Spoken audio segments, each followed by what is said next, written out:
Welcome back to Delta Green here on this machine. We are on A Victim of the Art, and this is part 4.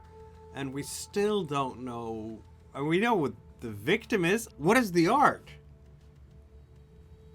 Do we know that yet? Spine snatching. Spine snatching. Okay, that's the art. That's fair.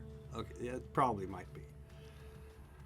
This show is rated R because cosmic horrors. We've had aliens, horrifying autopsies, unnatural explosions, people beaten to death against a wall.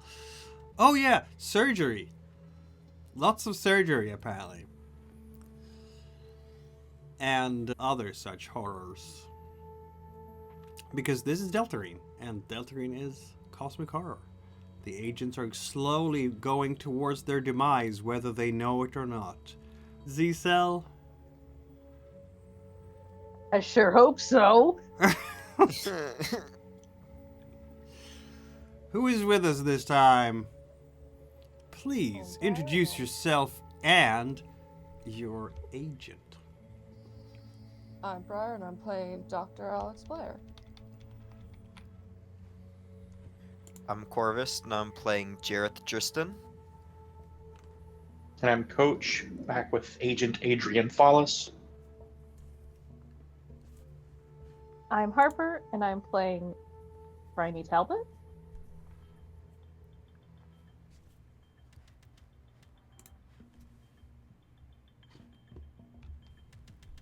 Is that everyone? Cal, did you say you're...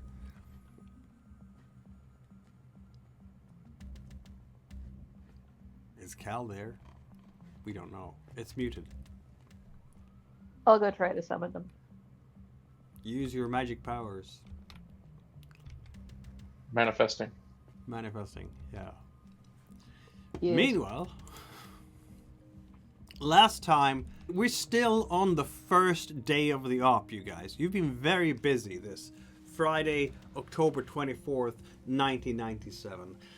When you arrived to this town, Glen Ridge, in the morning, there were 4 of you. Now there's 5, because ACEL has seen fit to assign you with some reinforcements. No doubt, a reward for being a cell that is still alive and haven't suffered casualties yet in very high turnover amounts, at least. Nobody's been sent to permanent hospitalization physically or mentally either. You're all fine. You're some of Delta Green's finest now, aren't you, Z-Cell? Right? Sure. It depends really on what metric you use. I think the metric is not too fussed, we'll take what we get. I think it really depends on the agent. You are investigating a serial killer spree in the small community of Glen Ridge, Long Island. You have reviewed the horrific crime scene photos showing the 3 victims, their spines violently removed, Dr. Moretti, Miss Hatman, Miss Harrogate. The bodies have been found in various locations around town with strange grey polymer substances under their fingernails. But 2 of the bodies lacked heads, and 1 head, it was severed from the body, and you only found like half the head because the jaw was missing. The local police found, because that happened a few weeks ago. Detective Gregson, who is the local PD's point person on this, has briefed you on the case details and been very frustrated over the lack of progress. The victims appear to have little in common beyond being locals. You've been focusing as a team on Father Costello at the local Catholic church. You visited him during Fortress Friday, the evening's youth gathering, but it hasn't been terribly well visited because people live in fear, which is probably not strange for a small town where nothing happens and where over the span of 3 weeks it went from very sleepy to 3 people getting their spines ripped out, and the bodies found in more or less spectacular fashions in various spots across the town. Agent Phallus has, while you were interrogating the priest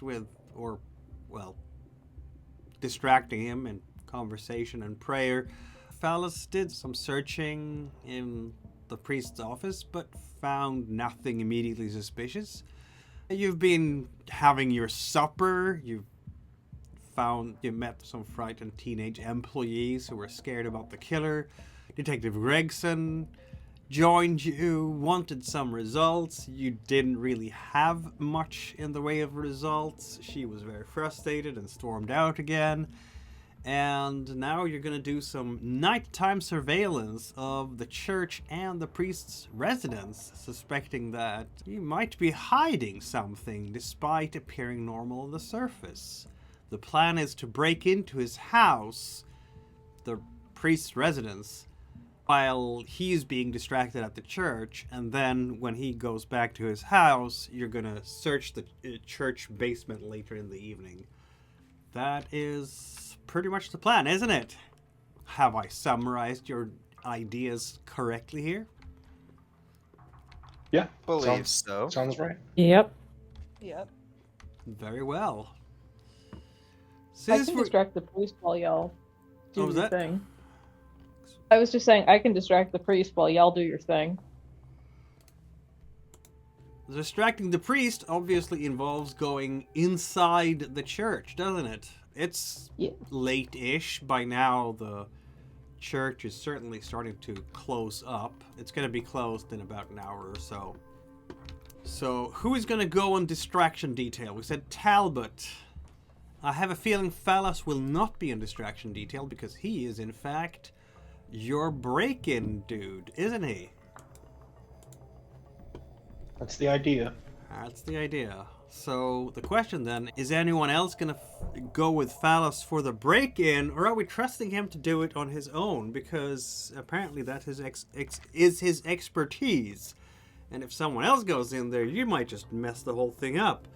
On the other hand, we know from experience that it's a great idea to send one agent away from the rest of the team alone, particularly when inspecting or investigating a suspected supernatural serial killer.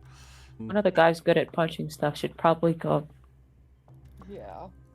I can stay if Morgan wants to go with the break-in team. Who is Yeah, the that should be fine. I'll go. stealthy person? I'll go with you. Yeah, Morgan is very stealthy, in fact.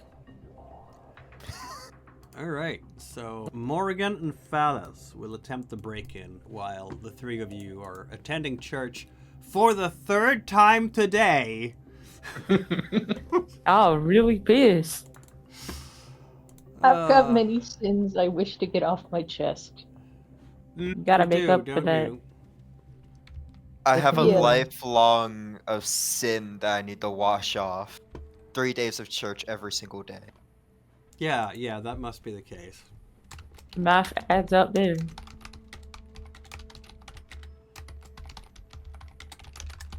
Well then, I'm sure it's going to work just fine. The 3 of you will enter the church again, and Father Costello is working on basically just closing things up. He's not working terribly fast at the moment. You never know if someone is going to come in last moment after all, and he has confession booth is ready to receive. Sure, and it's suspicious that y'all come in that many times a day. I'm sure he is not suspicious at all in any way, shape, or form. Actually, now that you mention it, maybe I should roll his humint. Oh yeah. Just a little bit. Just some federal agents looking for some divine insight. Nothing weird. Nothing weird, nothing weird. Yeah, for the 3rd time the same day. Oh no. You've obviously sinned considerably. Clearly, yeah. He's turning to you as he is putting out some of the candles that have been lit. It's one of these racks with lots of candles that you can have for light a candle for someone dear departed. There are 3 in the middle, and of course there are pictures of the 3 victims, Moretti, Hatman, and Harrogate. And as you come in there, I think you're actually going to catch the priest standing with the candles. His hands are put together in prayer, and yeah, he's going to look up and see the 3 of you come in. "Oh, agents," he says, and smiles. "Welcome. Thank you. What can I do for you?" I- It seems that we're getting to know each other really well here. Yes, there was something I've been meaning to ask, and I only really had the courage to do so. Now, there's something I'd like to confess, if we could do that. Of course, anything.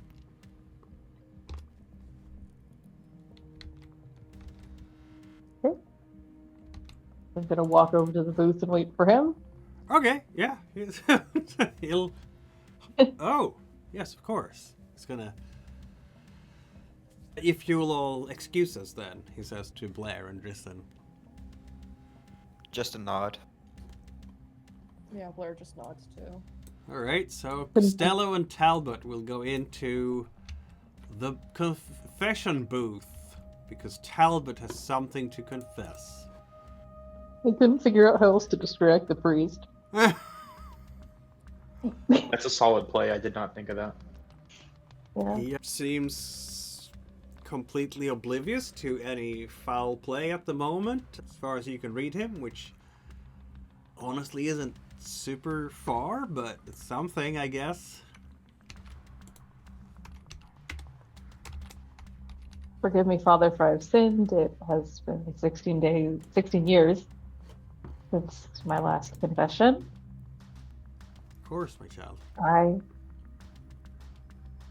I have committed the sin of wrath against one in my own family, and it was because of a lie I have been telling for years and years now. I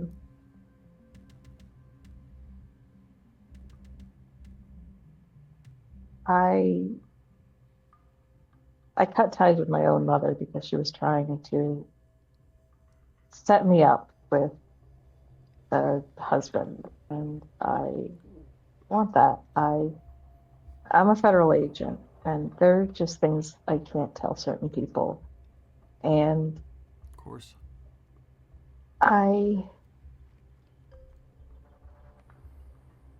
kept telling her that, but she wouldn't listen, and she kept trying to set me up with lawyers and friends of her husband, and I didn't want that. So a few months ago, when she tried to set me up with one of her friends, I yelled at her, and we haven't spoken since. Don't think we'll ever be right again. I understand that this weighs heavily on your heart, and why shouldn't it? It's someone who is close to you in body and spirit. Someone you have depended on in your youth, who is supposed to be protecting you from the ills of the world, but maybe has problems letting go and letting you be the adult you have grown into be, and that can be frustrating. Yes. I would ask you, I do not think that ordaining you with 10 Hail Marys will do much in this case. Rather, I would advise you to have patience. I want to believe, I don't know this person, of course. That's a limitation of this person not being a part of the congregation here. So it's hard to give precise advice as an outsider who don't know either of you intimately. But I would want to believe that all people of all denominations, of all faiths, somewhere in their heart of hearts seek redemption. The love not just of God, but of people around them. And I would want to believe that she tried to do this from a place of love rather than from a place of envy or hate or a baser need to control your life. If it is, then perhaps it's possible to rescue this relationship in time, to rebuild it. But of course, she needs to give you the respect and space you need as well. Which is why I counsel patience at the moment. Of course. The way to heal a wound like this in your heart is not to let the anger and hatred fester. You would want to overcome that, find the love inside yourself and inside her eventually. But perhaps for that love to bloom and blossom, you might need to take some time. And because I think this is a fresh wound, and if you poke a fresh wound too often, certainly with dirty fingers, an infection will develop and it will get worse.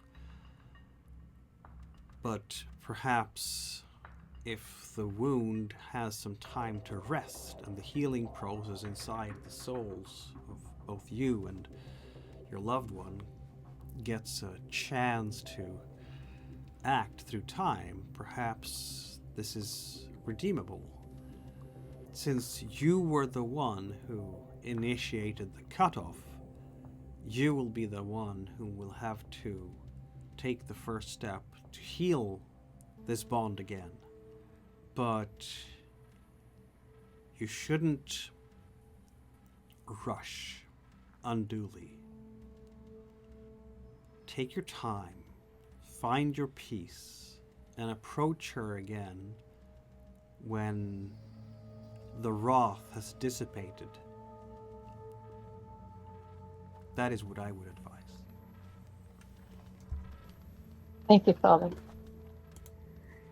That will also be your penance for the sin of wrath, to meditate on this, to pray on this, and listen to your heart and your soul for when you might be ready to re-engage again, and then to have the bravery to take the first step. When you do take that first step, of course, I would also advise you to do so not unconditionally. It is entirely appropriate for you to voice your concerns with her behavior. Perhaps there is a way for you to maintain a contact without her being overbearing. Of course. And another factor in this is I feel that if I ever did have kids, it would be cool to them to have her in their lives.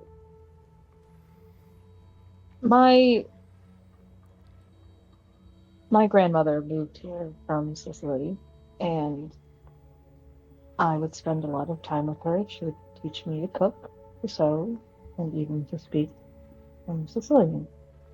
And my mother always said that there was shame in that, but I shouldn't embrace that heritage. And I don't feel shame in it, but I feel that I feel it would be cruel to expose a child to that.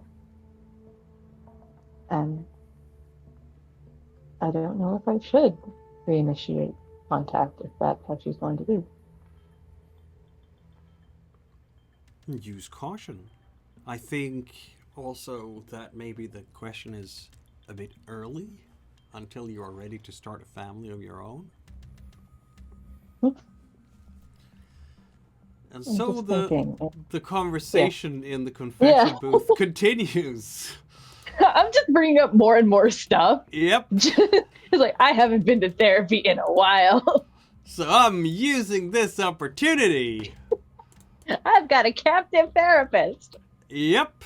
Yeah, you can probably Yeah. easily spend the hour just talking to the priest here about all the things while Tristan and Blair just sit around in the church and do. Sorry, guys. Did you want to do this? I'm so sorry. No, it's perfectly fine. Keep distracting him. Maybe one of them is like on the lookout for what Team Break-In is doing at the moment. Yeah.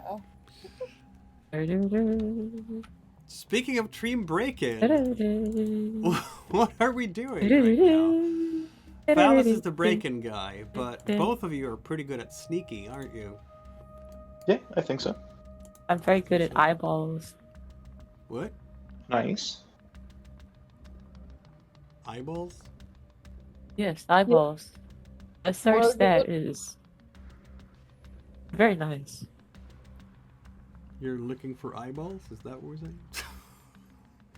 I'm very good at eyeballs. Oh, you're good at eyeballs. Yes, of course. I missed that first part. Yeah.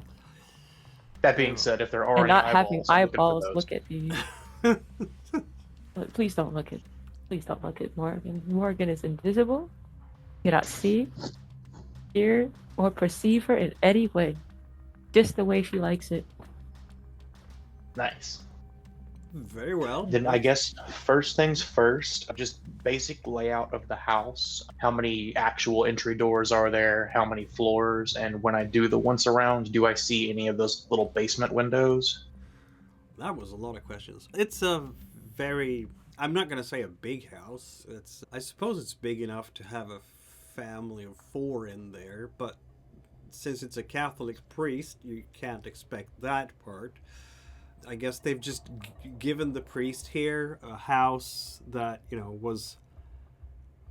that the parish owns, and it's for living in it, and why shouldn't the priest have some creature comforts, because taking care of the flock and all. So it's a 2-story affair. You have your base, you have your entry on the ground floor, and then an upper floor, and yes, there is a basement, absolutely. There is the front door and there is a back door, and that's it. Very typical single family house, really. Yeah, that's like master bedroom, and other bedrooms will be upstairs. Can only guess as to what the priest might use the other bedrooms for, but I guess a typical way to organize the house if you're a priest and don't need bedrooms for children is to have libraries and offices at home and so on. Seems like a little bit of a extra work maybe for the man, because he has an office just across the lawn basically with the church. But who knows? Maybe he... I'm speculating. Anyway, Phallus, that's the first impression here. Okay. Seems sensible. And no lights on or any indication that anyone is at least around. Let's roll a luck check, shall we?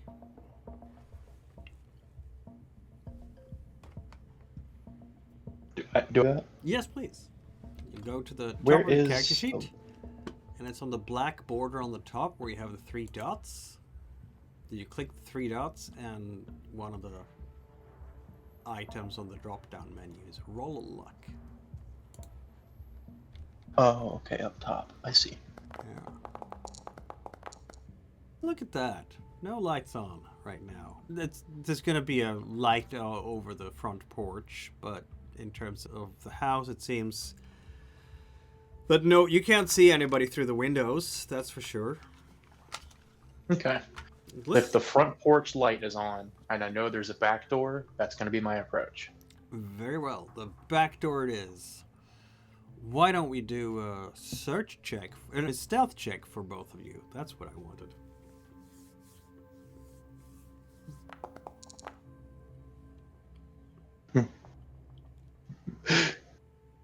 That works. Do that real quick. Morgan. Do-do-do-do. Stu. How about that? We have agents who are on point this night. Yeah, balaclavas on. I don't know if you have dark coveralls or something. Are we changing from our business casual FBI? Oh yeah, no, I don't want any of my prints all up in this guy's house. Very Yeah, I've got a box of the black nitrile gloves for easy disposal. And then I've got a black hoodie. I take off my jacket, obviously. And Yeah. I actually have a pair of the toe shoes. Oh, I guess it's the 90s, so they don't have those. Then yeah, I would just have some really light footwear that you could carry in a bag and maybe even roll up. And to make it Really- even better, you could have the most common type of sneaker out there, so it's really hard to identify if you happen to step in a patch of dirt or something. Of course. We're Unre- thinking about the Unrelated forensics. question. What was that? Unrelated question. How long have you been plotting this break-in, Coach? I am loosely looking for an opportunity to practice my break-in skills. Always. He's How I love concerning is the. this You gotta with respect the history? grind there. yeah, exactly. It's just he's looking at any opportunities to break in everywhere. So he has practiced this break-in stuff. It's not the first time he's breaking in, is it? I'm not even gonna have you roll lockpick here because this is not a difficult lock to pick, and your skill is high. For you, getting through the back door to this place is as if the lock wasn't even there. You just bring out the tools you need, you put it in there as if it was an actual key, and you just turn it very simply, very quietly. Morgan, he's a pro. I can see that. Oh, you're in charge. I'm doing whatever you want. You find yourself inside the house. I'm guessing that you're going to have a signal between the two teams where, the lookouts, which is going to be Driston or Briar, obviously, Driston or Blair. I don't know, are you going to do on the comms or something, or do you have a light that will switch on and off? What is the least intrusive way, least attention-grabbing way of signaling the break-in team that something has gone wrong and the priest is coming, in case you need to do that? I'm just curious, because... Probably comms. It's not very out of the ordinary for agents to be wearing earpieces and whatnot, so probably wouldn't raise alarm bells for the priest if he sees all of the agents wearing earpieces, so probably just a quick little signal on there. Makes sense. Alright, I guess we're searching the house. The father's house. Where are we starting? What are we looking for? So presuming there's an upstairs, a Yep. ground floor, and a basement, Yep. I think the smart thing is to hit the upstairs and the basement first. That way, if we need to leave quickly, we're already on the ground floor afterwards. Very well. Here's the man who's covering all the bases. Morgan? Yep. So I'll look around and see if I see a stairwell to upstairs, and Yeah, if so, sure. point to Morgan, and then I'll go ahead and try to find basement access. The stairway upwards is close by to the front door, basically. You have to take 4 steps to get from the front door to the stairs that go up. It's a nice house. It has a little bit of a mezzanine up there that you can see, so it's very high ceiling when you get into the hallway. Basement. And yeah, there's a basement. Is Morgan covering the basement then? I need to check if there's spines in there, buddy. You do, yeah. The basement, of course, you access through a door that goes in underneath the stairs that go upwards. So it's like a central sort of stairwell that goes through the entire house. Phallus and Morgan, why don't you roll your search checks? Or should I? Yes, I should roll your search checks. So you don't know what you don't know. That's how we do this, isn't it? Yes. Sure. We got known knowns and known unknowns, but there's also Exactly. unknown unknowns. My search is pretty good though. It is decent. I'm not saying that you have bad searches here. I'm just saying that you don't know what you don't know. Okay. I know what you mean.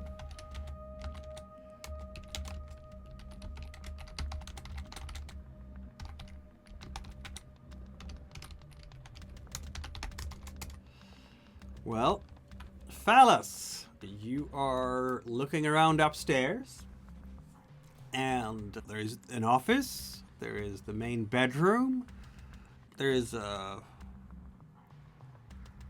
small library, which doubles as an entertainment room. It has a TV, a chessboard set aside on one side, very nice recliners, and actually a guitar sitting on a stand. There's also, in the hallway, as you're moving through one spot after another here, you will notice that there is in fact a hatch in the hallway that goes up into an attic. There's an attic here as well. I mean, he could be keeping spies in the attic. He has a priest. So It's true. wouldn't he think the safest place to hide his secrets is closest to heaven? Even worse, what if it's all one spine by now? Human centipede style. Staple the spines Exactly. together. A spine scarf? Really Like quickly, the guitar, is it acoustic? It is. I will very quickly pick it up and give it a little shake just to make sure there's nothing in the hollow body of it. There's nothing in the hollow body of it. Okay, It's quite cool. normal. And did you say the office was separate from the library? Yes, it is. Okay. So It's upstairs right we next have door the- though, so you can go from the office to the library, and there seems to be, just giving it the once over of the library is non-work related things, so you have a lot of fiction in there, Okay. and probably some books on facts, but not a single book on theology in the library. So if it's fact, it's going to be historical works and maybe some encyclopedias on the arts and so on and so forth. Things that you would expect to find in normal, intellectually inclined, upper middle class home. Look, a nice picture book from Paris with all sorts of pictures of beautiful architecture and historical sites and so on. And yeah, and then a lot of fiction, primarily dramatic fiction. You're gonna find the classics, of course, and he has the latest Nobel Prize winner too. Yeah. Who was that in 1997? I don't remember. I was wondering that myself. Who won the Nobel Prize of Literature 1997? Dario Fo. Okay. Yeah. So no advanced mathematics or otherwise weird sciences, basically just cultural arts. Yeah. Yeah. Okay. Really sticky. Yeah. You know, ooey gooey. No, nothing ooey gooey, no. No, Dario Fo is a playwright, apparently, yeah. Or was. He's no longer with us. But in 1997, he was. Meanwhile, as you're looking through and found the book of Dario Fo in there, in that library, you will hear a smash downstairs. I'm sorry, Morrigan. As you are very eager to get to the basement, your jacket catches on Oh, a small statuette of Jesus Christ that falls over, and it turns out to be plaster, so it just smashes over because the kitchen has spoiled again. Yeah, the kitchen has stone tiles, and it just, yeah, it's there in 1,000 Jesus pieces has right betrayed behind you. me. He apparently, yeah, or maybe he's trying to warn the priest that you guys are up to no good. This is Yeah, I will. the most up to good. This is the most good we'll ever be up to. What are you talking about? Take it up with Jesus. I don't know. Then I'll stand like as quietly as I can since I'm still upstairs, and I'll try to keep an ear just to make sure I don't hear any extra noises, like no footsteps or any like skittering or anything up in the attic past the hatch. Skittering things in the I need attic. to cook. Those are your specialties, aren't it? You're Z-Cell. You're Skittering, supposed to- slithering. To make sure. Okay. You do I can't do hear a now? single thing from upstairs. Good.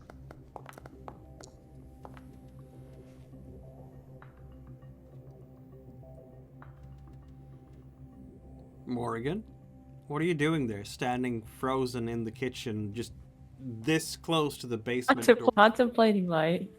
I'll pick up. Is the statue in pieces?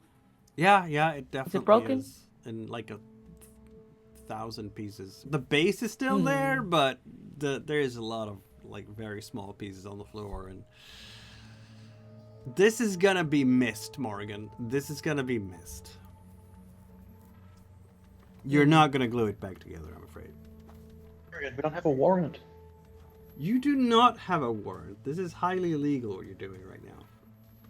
He could sue you and the company to Kingdom Come for violating his civil rights. I just blame it on the angels. The angels did it. Okay. Anyways. Right. Yeah, there's a Now we demon gotta- in your house. Mr. Now we Mr. gotta- Priest. We'll have to kill I this think guy. it's time Snatch his for an spine. exorcist. What? That If escalated quickly. this guy ends up being guilty, we could steal his spine back. Okay, that was a joke. We'll be the good guys. We'll also be the good guys. Anyways, I'm cleaning up this mess.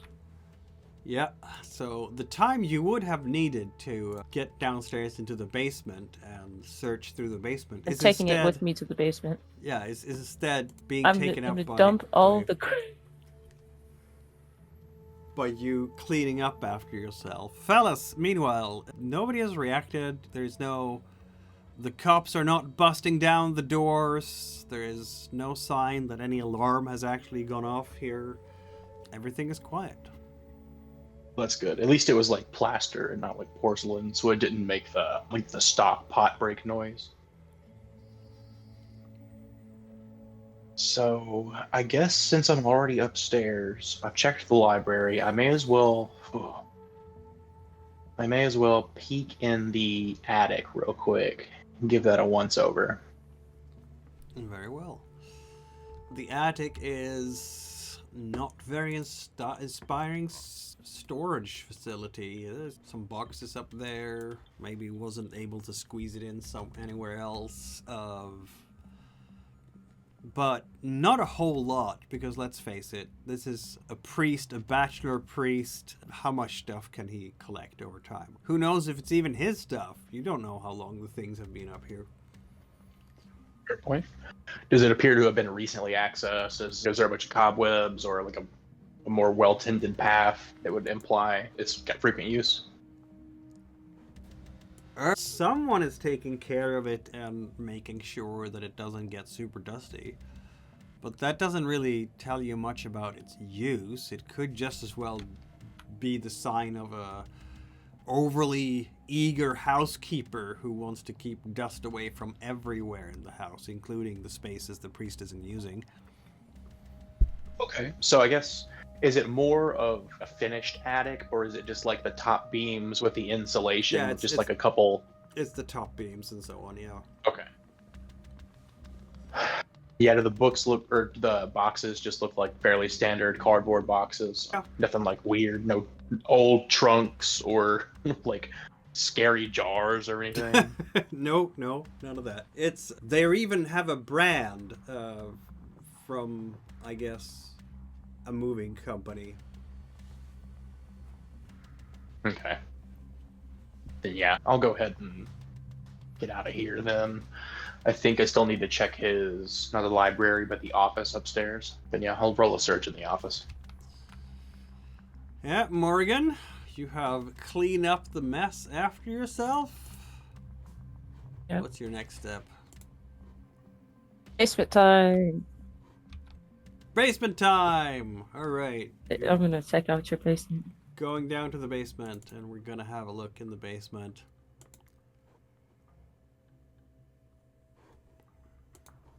The basement consists of a bunch of machinery, really. It's a concrete floor, obviously. It's not a finished basement in any way.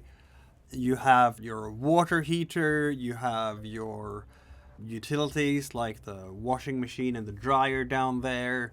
Yeah, basic furnace to keep the house warm during the winters. Small workshop, like table, like a wooden workbench with some tools associated to it as well. And that's about it. There is a laundry basket with some laundry in it. The laundry is dirty because apparently someone hasn't washed the laundry yet. Other than that, it's remarkably mundane. No signs down there, Morgan, of pentagrams, hypergeometric invocations, monsters, or unholy books. There is not even a collection of spines, as far as you can tell. No secret. You're even taking care here to march out the distance of the basement to see that it matches the footprint of the house upstairs. And yeah, not even a false door, a false wall that would hide something sacrilegious and blasphemous there, where you could have spines and monsters or dead bodies. It's just very mundane.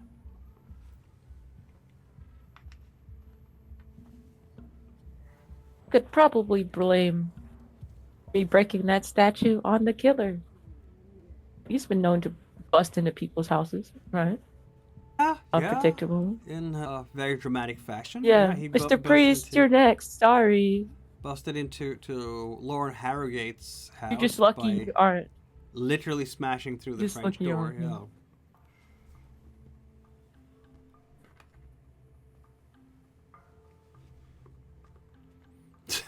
You're gonna be like, Mr. Priest, you're next. Okay. No.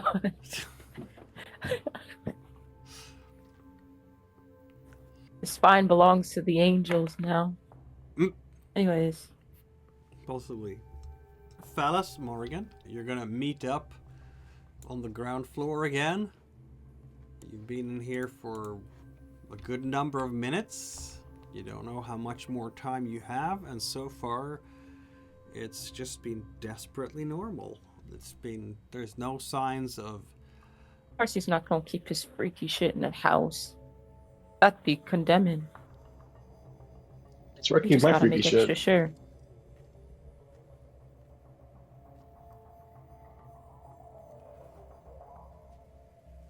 Anyway, you want to check the ground floor now?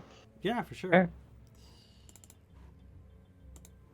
The ground floor is probably the easiest to check because it has a kitchen, a living room, a TV room. Yes, he has a TV on both levels of the house. But one is surrounded by couches, and you can clearly entertain someone down here in a way you might not be able to upstairs. It's a little bit more intimate upstairs, a little bit tighter space, so maybe he only has one or two people over there too. Who knows what a priest does in his private life? I don't know any priest myself. If any priest is watching this, sorry. But yeah, that's what you have down there. Obviously, you have several signs of his professional life. You will have crosses, you will have rosaries, you will have small shrines to different saints. They're everywhere on the walls, on mantelpieces, on benches, and so on. Quotes, various Bible quotes are hanging on the walls as well, and some artwork too to reflect his faith. But it's not overdone. It's just there. This is a Christian person, a Catholic person who is very devoted to his religion.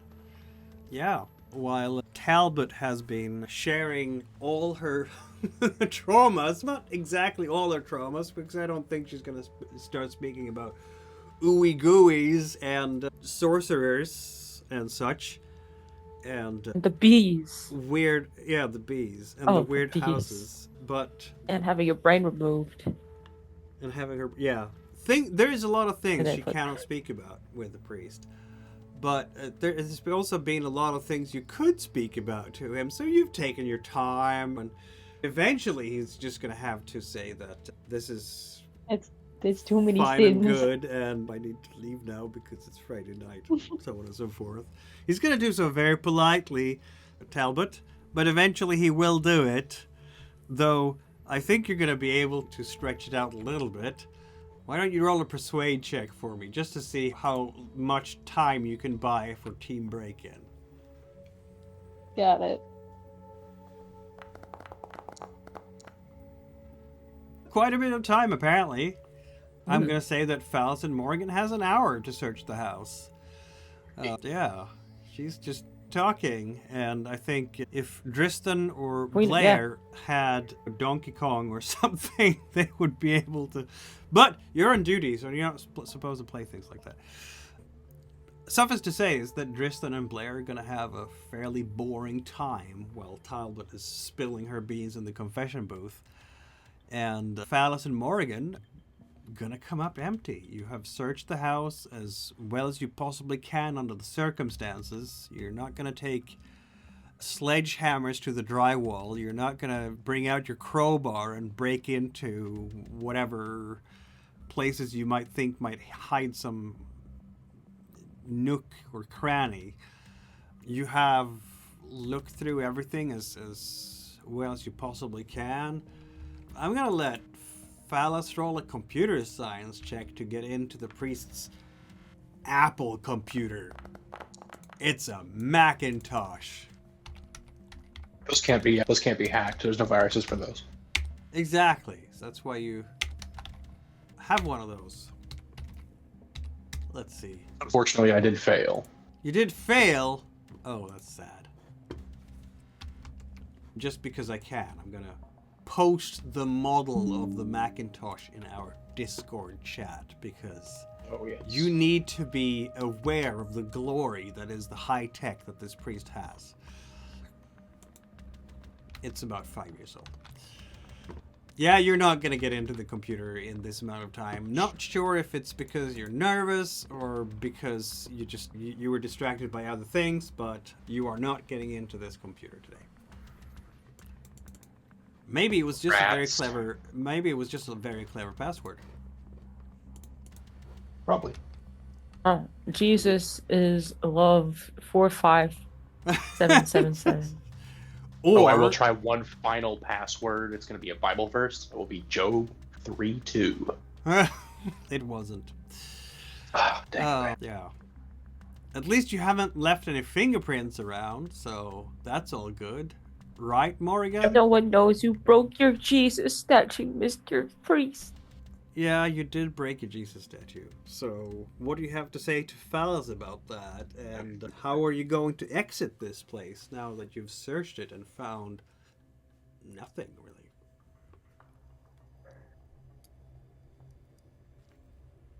really? Yeah, when we regroup, I'll tell her. Looks like he just likes Jesus. Wait, honestly. should we make it look like the killer broke the statue? Just a... Probably not, honestly.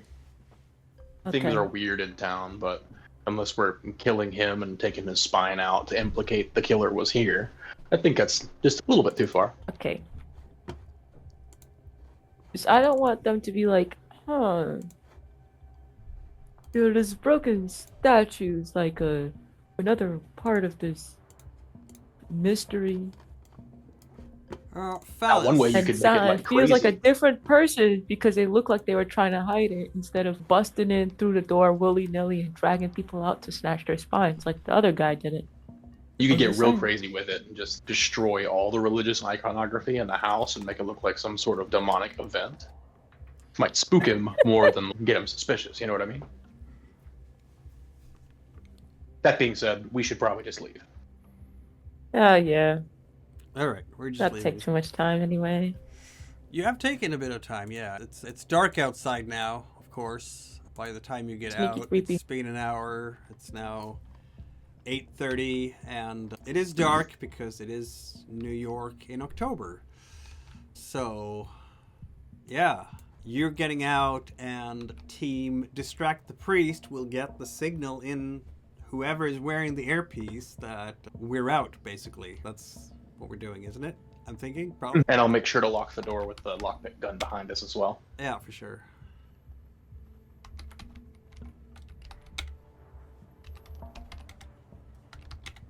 Rats. Rats. What?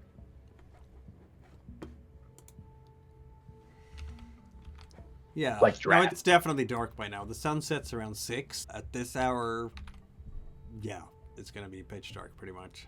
Okay, then I guess we will rendezvous back at the vehicles wherever we decided to park them. I presume somewhere off location from both, but nearby within walking distance. Very well. Rendezvous. Are we going back to a diner or are we going to some other place?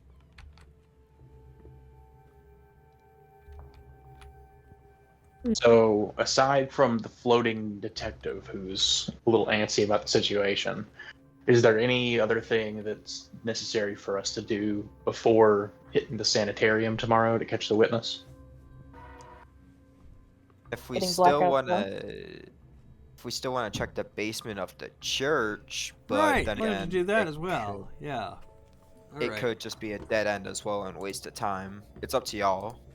That's fair. And if we don't have anything else to do anyway, and we would otherwise be resting, then what's an extra 30, 40 minutes to check out a basement? But I'll be honest, like everything I've seen so far on the priest, I don't have any weird vibes from him.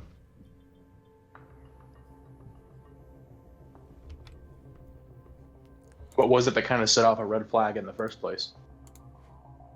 Just how he was speaking and how it's usually priests or people in religious power that are usually the culprits and things like this. No, it was because some kids had said that the priest said that it's always the bad ones that go first. Yeah, Oh, yeah, some that's- kids said that, yeah. That's pretty Catholic. You guys know any weird scientists or mathematicians in town? From my experience, those are the guys you got to watch out for. In town. Can we check the woods? If there's a mathematician living in the woods, he's probably the guy to look for. I don't know, I'm just saying we could find a giant bird man in the woods who's been doing this the whole time. Yeah, I guess that's fair. Not impossible. Yeah. Birdman in the woods, not the park, right? Yeah, you I think wanna that's the part. Do the woods or the church basement first? If there's a Birdman, he's probably not in the church basement. How do you know? You could have a nest. That's fair. I'll be honest, a lot of the times we've been discussing it, the detective has been hovering around, so I haven't had a lot of input. But this does seem more bestial than serial killer, obviously. So I don't necessarily, unless the priest's a werewolf, think that he's complicit in any of this stuff. I think the ravine or checking out the park in the dark, as dangerous as that might be, the most likely to turn up results at this point. I missed, obviously, the most of the footwork you did this first day, but aside from getting any necessary witness information from the lady in the sanitarium, I don't really know where else to go from here. Honestly, I think just do the event that we usually do on day ones, and then go to the sanitarium, get more information. Hopefully that gives us more of a lead, if I'm being honest. Better than just throwing our head against a rock and hoping it cracks. Yeah. Seems fair. Any opposed? Nope. Okay, so who's selling alcohol at this hour then? Everyone's Room fun. service. Room service. It sounds to me like we're gonna go for the hard stuff. Yes. Give me Look, I had espresso it- with extra caffeine. I had to get rid of my Espresso, bottle. espresso. I had to get rid of my bottle of mystery scotch. It would have been perfect for this. It would have been, wouldn't it? I know. I'm so curious. How drunk could I have gotten off of interdimensional scotch? This is a good question. To which, unfortunately, I don't know that you will ever have an answer.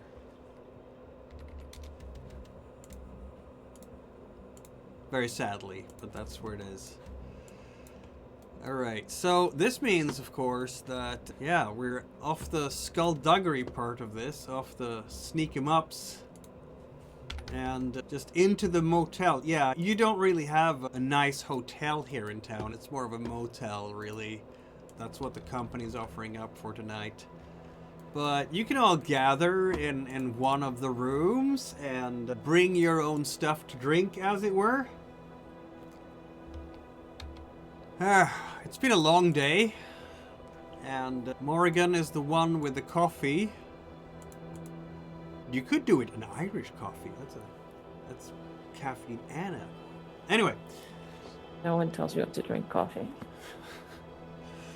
Talbot, Dristan, Phallus, and Blair. Bottles. Yes. Yep.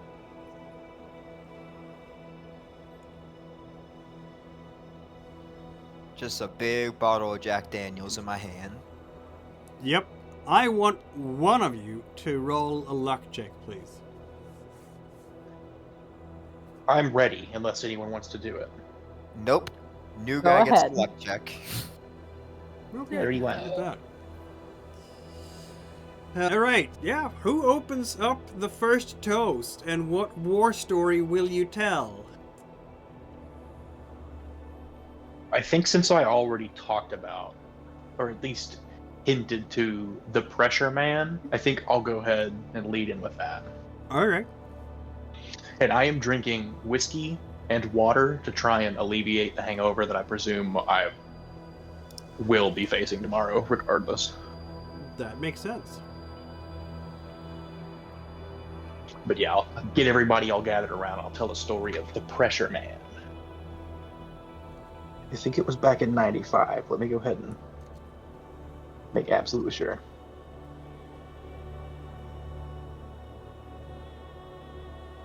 Yes, so back in 95, there was a string of, like, weird murders in a cannery, I believe. Well, it was in a warehouse, at least. I thought it was a cannery. But all of these individuals were found in different parts of the building with their faces all ruptured, with, like, gore leaking out of their facial orifices. But essentially, it came out to the cause of death being barotrauma, with no presumable cause. It's not like these guys were scuba divers and came up super fast or anything like that. They were just in the facility and they didn't make it. So I had a couple issues getting the paperwork right and the crime scenes and everything, following up on some leads. But eventually I was able to get in the factory after night one day, and I never laid eyes on the guy, but there was some sort of weird pressure or vacuum while I was chasing him, and half the equipment in the racks, ladders, just went across the floor, almost broke my leg, like, off entirely. The guy had to get away. I never laid eyes on him. The whole situation was crazy, and some of the leads up until that point were leading to some tales about a Pressure Man or something like that. So I can only presume that had to have been the cause.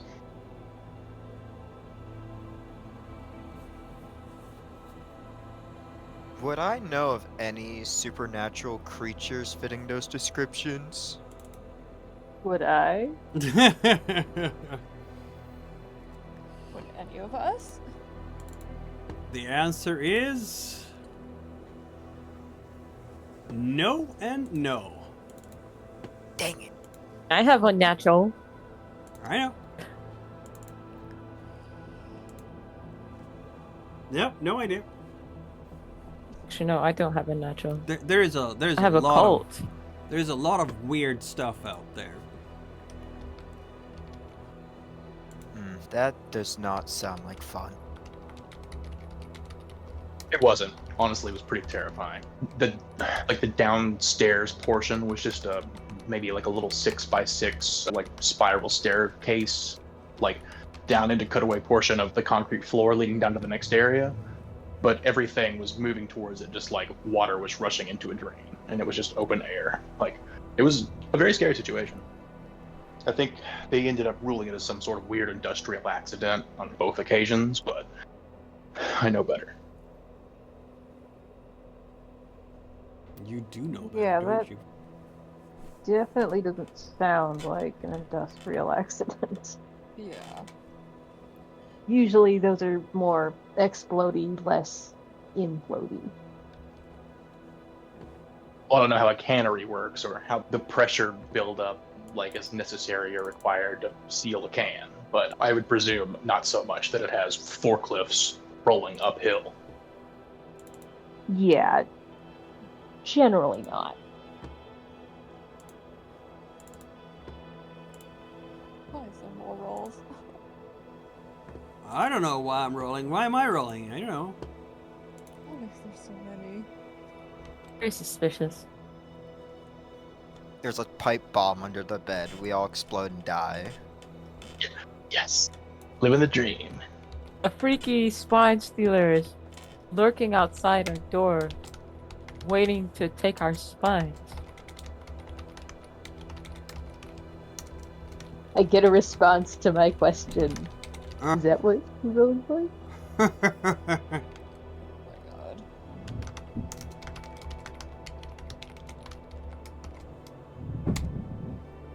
Just sent a little note. Oh. Okay.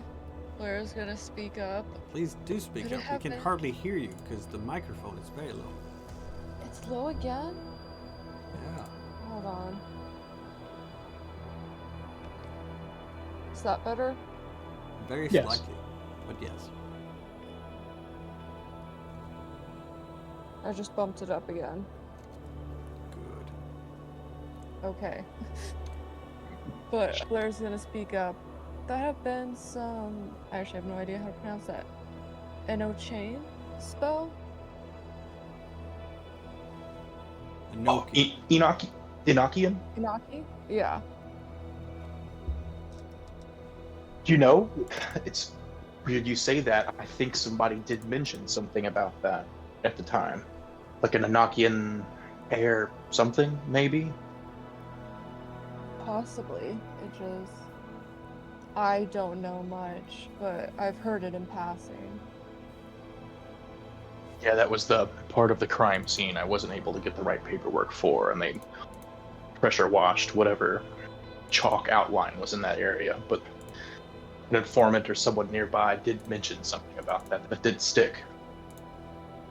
You think the pressure means behind whatever's happening here? The bodies were basically eviscerated, weren't they? Or is that a different thing? Yeah, it is a very different thing.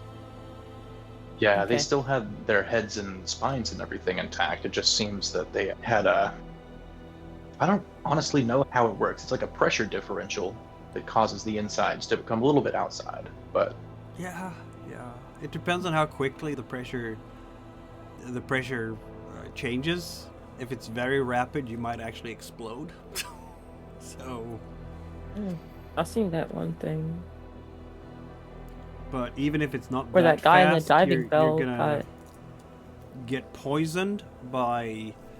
So, the way we breathe oxygen and the way we breathe air is different under pressure. Nitric so, gas bubbles in the bloodstream. exactly, and that will kill whatnot. you, give you a heart attack, and then various. Fry your fats like bacon. Like Yeah. bacon. yeah, it was somewhere between there and the diving bell incident. Like they didn't like pop, but they had some liquefaction of internal parts that did seep out a little bit. Pretty gruesome. Yeah. Cheers. Takes a big drink. Exactly. Takes a big swig as well. Yeah. So who's next? The rookie started. Does that mean that Tristan will be next because you're like the second most recent on Yup. the team? He is going to take a big swig and say, I was on something this a while ago, before I actually joined Delta. I was on an op to basically bust a smuggling operative or whatever in New York. It was at Bay 14. It was locked from the inside and cameras showed no one for 3 days, but the lights pulsed like breathing. There were copper drums on motorcycle chains, prayer wheels wired to car batteries, and a speaker whispering numbers. Those numbers were whispered in a child's choir kind. There was a steel table and a man was lying on there. This man was living, but he probably didn't want to be. Every single time there was a noise, his heart monitor would spike rapidly. His eyes were open but gone, and somewhere across the river, a pager in evidence started vibrating by itself. I tried to cut the power, but the wheels kept turning. The numbers kept counting down from names I haven't even said yet. I was told to burn the bay. I did. The metal screamed. It just screamed horribly. I heard those numbers in my dream, in my mother's voice, and in the morning I received the invitation to the opera, if you will.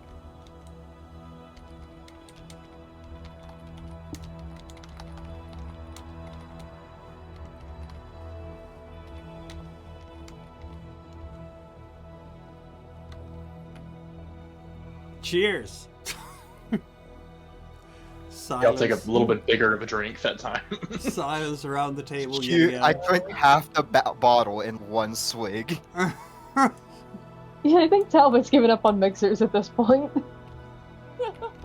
Take it easy, fish. I'm just No. taking kind of sips from a coffee mug.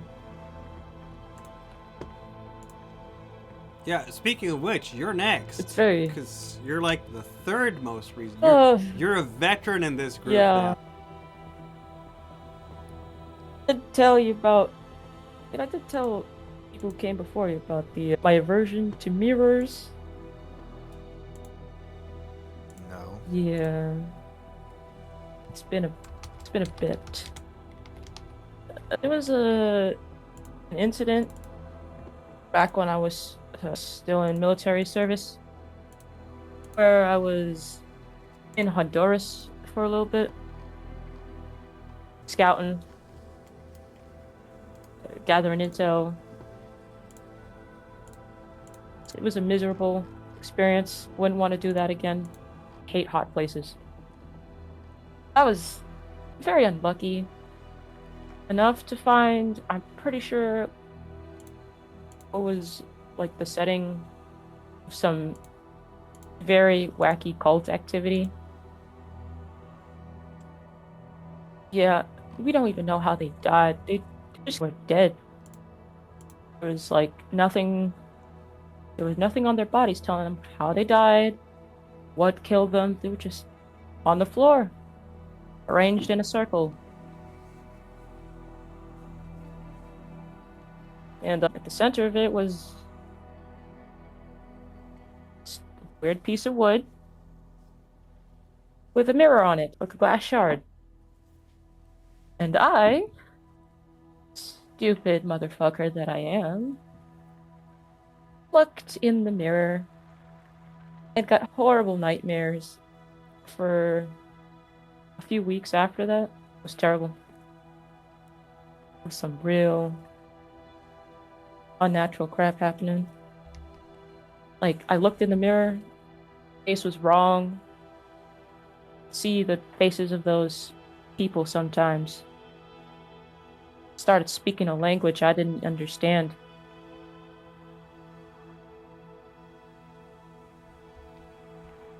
And, oh, now I hate mirrors.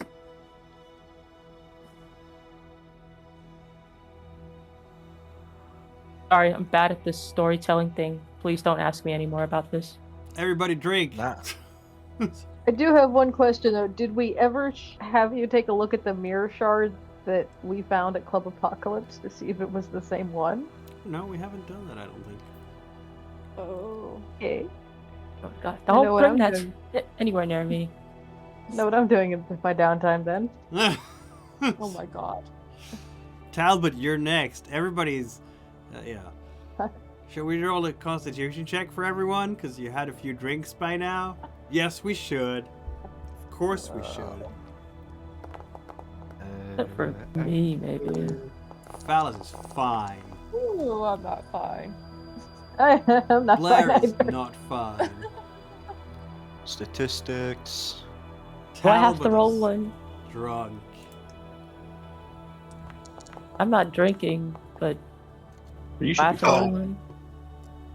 Alright. Nobody crit failed, so nobody is going to be so stupid drunk that they can't remember what happened during the night. But there's plenty of tipsy people at this point, and possibly either depressive silence, outbursts of throwing something against the wall, or lots of giggling. I don't know. It's your Oh, character. no.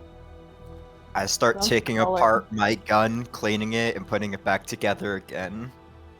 I start looking around to see if someone left their phone out so I can start calling people. Don't touch my phone. Talbot, you're up for a story. Oh fuck. And when we were in that town that was wiped off the map by the contaminant in the water. It was at the very end, and we just figured out what was wrong, and one of the agents started showing weird symptoms, and we knew she was infected, and we rushed to get her to the headquarters, and on the way there,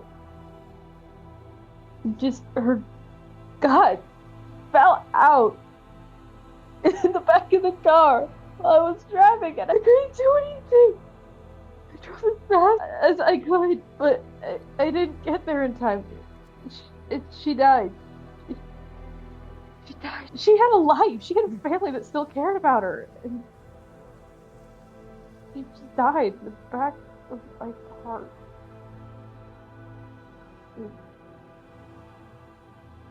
I can't let people die anymore.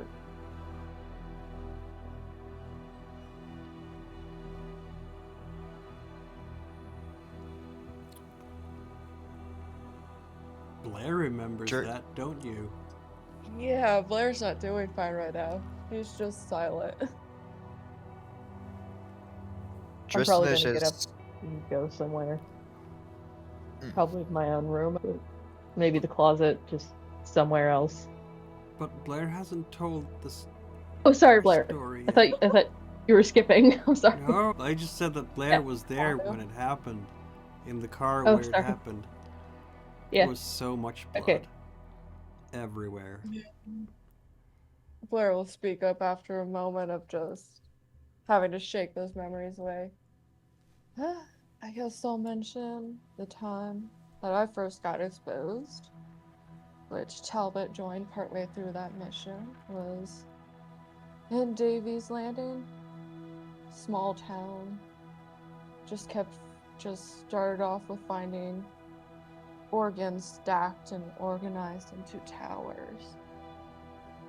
Thinking it was some cult or sacrifice until we got to an old mansion and saw abominations.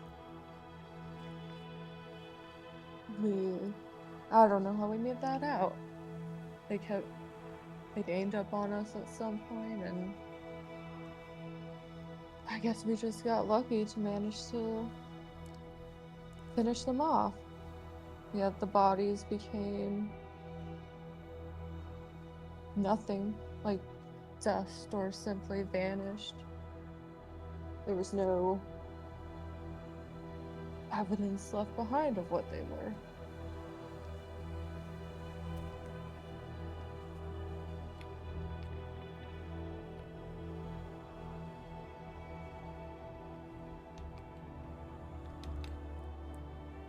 It's just so quiet in the motel room. Take another sip of coffee. Yep. Finishing You You my guys do this bottle. every time? Yep. Seems like a Speaking of which, tradition. Can I borrow your phone? I wonder can't if I find should have mine. told the brain removal story. I don't like We talking about should. that other one. We Oh, should tell the no. brain removal story. Let him know what he's getting into. I was the only one awake for that shit. It was awful. What are the odds that would happen a second time? Maybe that's why we're not getting attacked, is because we don't have our original brains, and the creature only wants original brain. Then why are they stealing spines? What's the Maybe they spine's need it attached for to their the art brain? projects. It's They need the convenient. spinal cord for something. It's the stick knife. Stem. You wouldn't get a lollipop and just hold it in your hands if you had to lick it. It's a convenient holding Wait, mechanism. You what got if they banana with a need- peel. What if they need stem cells for something? Oh Why god. it's got stem cells in it. How big I of a have deal no were idea. stem cells in '97? Not very big. Not Okay. yet, I don't think.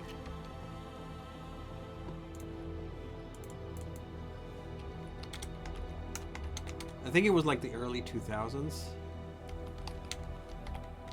Because I do remember the Bush administration, like the Bush Jr. administration, were talking about stem cells and banning stem cell research. Then yeah, outside of brain, the brain was still in the one or the one head that was partially recovered. So you would presume that the brain is not as big of a deal. The skull is attached to the spine, so if they're going for the spine, yeah, maybe the head comes off as a byproduct. But if the brain was left there, then you would presume the spine is important. So if it's not like the nerve clusters or the cerebrospinal fluid, which, I mean, realistically, that's in the brain too, so you wouldn't think it's that. But who knows? Maybe it's just some weird insect or monster that's found a way to peel humans in a desirable way, the same way that bananas have a peel. As I say that out loud, I feel weird about it. No, you have a point. In fact, maybe let me just ask somebody about spines real quick. Pull out my phone. The fourth one. Sorry, I think I cut out for a bit. I'm having power issues. No, it's okay. Just gonna pull out my fourth phone, the cult phone, or the frat phone. The throne. The fro. And I'm gonna ask, what's up with spines? Why don't you roll a luck check?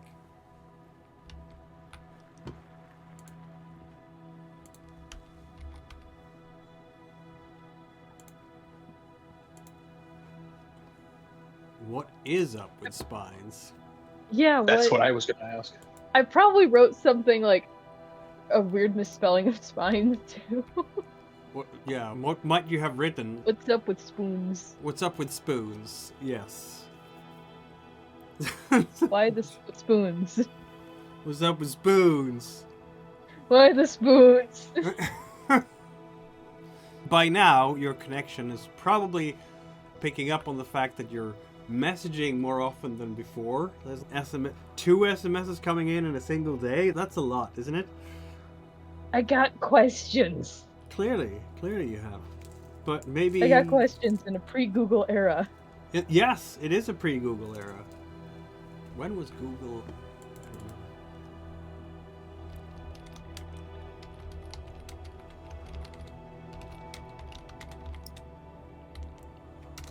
It was... In this day and age, it was...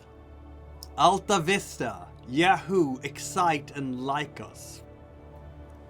And Google is actually going to be launched in 1997. So, yeah, we're very soon in Google era. I can So- finally Yay. Google what could be causing all these problems. Yeah, exactly. I can finally Google what's up with the spoons. Yes, you can. The day Google launches is probably that bond takes a nosedive to zero.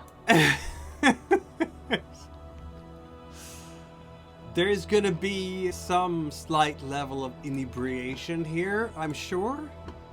The good news is, if you do see anything right now that would cause sanity loss, you would actually have a bonus on the sanity check because you're all fuzzy in the mind. The bad news is that you have minus 20 on exactly every skill check at this point because you're fuzzy in the mind. And your hands are not quite doing what they're supposed to be doing because they're a little bit too big for some reason. It's strange. Yeah. It spells spines. But none of you had a crit fail on your consumption roll for tonight, so I'm gonna say that you're gonna get up probably bright and early with a little bit of a lingering something. That is quite likely. But it's a new day for investigations. It is now Saturday, October 25th, 1997. And the moon, for those who care about such things, is a waning crescent. So we're heading towards a new moon, which obviously doesn't have any significance for anything. That's why I mention it.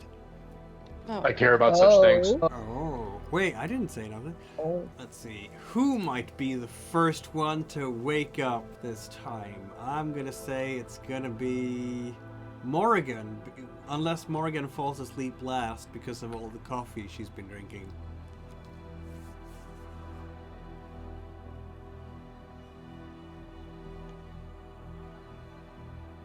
Okay, though.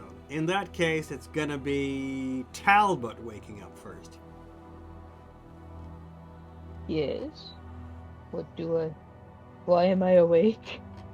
Because your head is hurting and it's a new workday, apparently. Ow. There is, in Oh, fact, a message on your phone that was Which- received about an hour ago, like 5 a.m.-ish. And it says... Which one? It's your fat phone. Oh, yay. It's an SMS, and it says, "What spoons?" ? Yeah, that's what it says. I was just gonna follow back up with, sorry, I meant spines.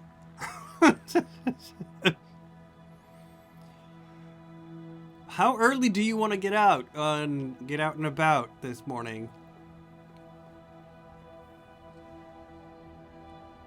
I think Gregson is expecting you early because this case has not been cracked yet, but also she can't order you around because you're the feds and she's just a local, so you can ignore her for as long as you want. I'll probably get ready and then wait for everybody else to drag themselves out of bed. All right, Dristan, Morgan, Blair, Phallus, have you set an alarm? Yeah, Yeah, Blair would have too. there's always an alarm. Like when he's conscious, he always makes sure to set his alarm. Very well. I sleep with the blinds open so that the second the light hits the room, I'm awake. In this case, I think That's fair. it's not gonna hit that quickly because it's October. Fair point. It actually hits at 7:20, so guess you're sleeping in a bit until someone knocks on the door and you're going like, ugh. Did you roll your constitution check? I didn't see any constitution check here for... Oh yes, I did. Yeah, You're fine. You don't have a hangover. That's... Nobody has a skull-splitting hangover. That's the good news. But Phallus is apparently in the best shape of everyone here, even after having drained half a bottle of whiskey. Apparently his liver is working really well. I have met people like that. It's very unfair that some people can just gobble it down and are completely fine the next morning. It's the water as a chaser. It must be. Yeah, it must be. Alright, your place probably doesn't have a breakfast menu. It would have a, I don't know, what do you call it? A continental breakfast? Basically a bunch of sandwiches and possibly cereals and yogurts and things that you can get in a room that is tucked away behind the counter to the motel, and very not inspiring at all. Or you could just go to a diner and have a breakfast. That's also a possibility.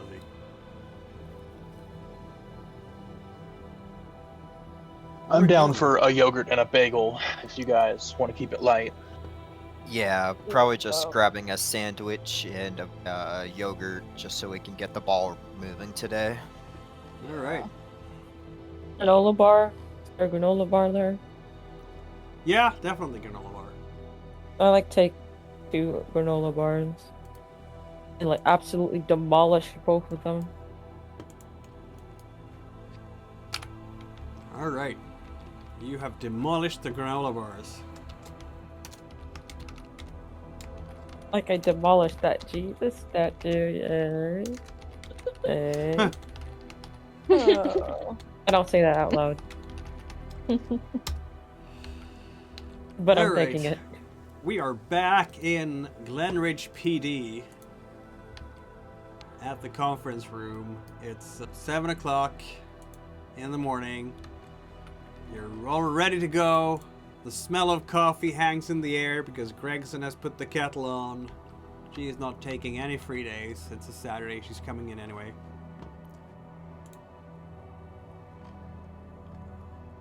All right. Good morning, agents. You can tell that she's a bit bleary-eyed. She probably hasn't slept well enough. So she's a bit eyed. What do we have? What did you guys do over the night? I got about 4 hours of sleep, I think. We sent out patrols and I did some driving myself to cover more ground around town. I've been looking up of companies that rent out equipment like lifts or ladders or anything like that, power lifts, what have you, for construction purposes and whatnot. See if they're missing any equipment that our perpetrator might have used to get up to the electrical tower and the tree. No luck there. I think I called. There's not that many companies around here that do that, but I called. I went to visit them. I was basically all over Long Island on that one, but that was early in the afternoon. And I've dealt with the media. We have all sorts of media jerks around nowadays. Anyway, went through the tip line. Lots of panic calls about angels. I have some lists of HVAC vendors and pool service routes. Someone saw duct sealant buckets stacked at an odd hours job. I'm gonna follow up this morning. I did a phone canvas for recent anhydrous ammonia cylinder movements. Got nothing. What's that? The ammonia, that was part of the weird polymer thing, she says. Movements like transport. Yeah, exactly. If someone is Okay. shipping this stuff around. I know it's a long shot, but because it wasn't a lot of the stuff on our polymer, but it was some, so it had to get transferred to the polymer and then onto the fingers. I don't know. I drove the routes again just to check out traveling times. I clocked them. Tried to check out tire impressions. I'm curious to see if this guy's coming back to where they were doing this, but we don't know where they've done the crime because we have no reason to believe that the dumping site is where they got killed. Yeah. So maybe there is a place where they get killed where we'll find all the blood and the spines, and then they get dumped in these locations. Yeah. We're getting so many calls now from residents about suspicious activities, weird car lights, strangers. Our officers are going to all sorts of calls, and it's just, so far it's just nothing. I'm thinking everybody's really spooked and they're seeing things that aren't there. Do you have a dispatch log so we can just Yeah, thumb absolutely. through those? Absolutely, of course. Yeah. She's gonna hand you over the dispatch logs. Did you check out the logs for the victims yet? You said you were gonna do something like that. I did. I was going to mention that I did check those out last night. Did you ever actually get around to making that little map regarding potential like ambush positions and stuff like that? You had mentioned a nearby ravine and the park. Ah, dang, I knew I had forgotten some things at Gregson. That's my bad. Yeah, I need to do that. Okay, I'm on In it. addition First to that, thing. I'm not trying to get you too busy, but on that same line of thought, if you wouldn't mind putting an ear to the ground, seeing if there's any weird missing person reports, any reports of transients blowing in and out of town around the area, just weird people that aren't normally accounted for that might potentially be involved in setting up whatever these ambushes are. Yeah, that makes sense. Thank you, Detective. I'll do that. Alright, what is your plan for today so we don't run like double duty? I think we're going to go see if the witness is any better at the sanitarium. Sounds good to Oh, me. yeah. Alright, yeah, let's get to it. We're not cracking any Supposed to be more cases active from at night, staring at a isn't it? wall, right? Not yet. Something might change during the nighttime. Seem to be more active when it's dark out anyways. Oh yeah, it's all been nighttime activity, hasn't it? Yeah. Oh. Yeah, she's gonna just rub her eyes a bit again, take another big sip of coffee, and get to her desk and her phone and all the papers. Which means that you're now alone in the conference room. And you know what, fellas? You lied, didn't you? I did tell a lie. You did a Actually, little I don't know if lie. I did. Yeah, I tried to get her a little busy with additional follow-up statements, but yeah. That's more of an omission. No, sort of it thing, was a isn't it? pure lie. He has not read any of the victim logs and stuff like that. Like, there's Yeah. in this conference room, because it's basically this conference room has been converted to FBI HQ here at Glen Ridge PD. This is as good as it's gonna get for you. They don't have more space than that.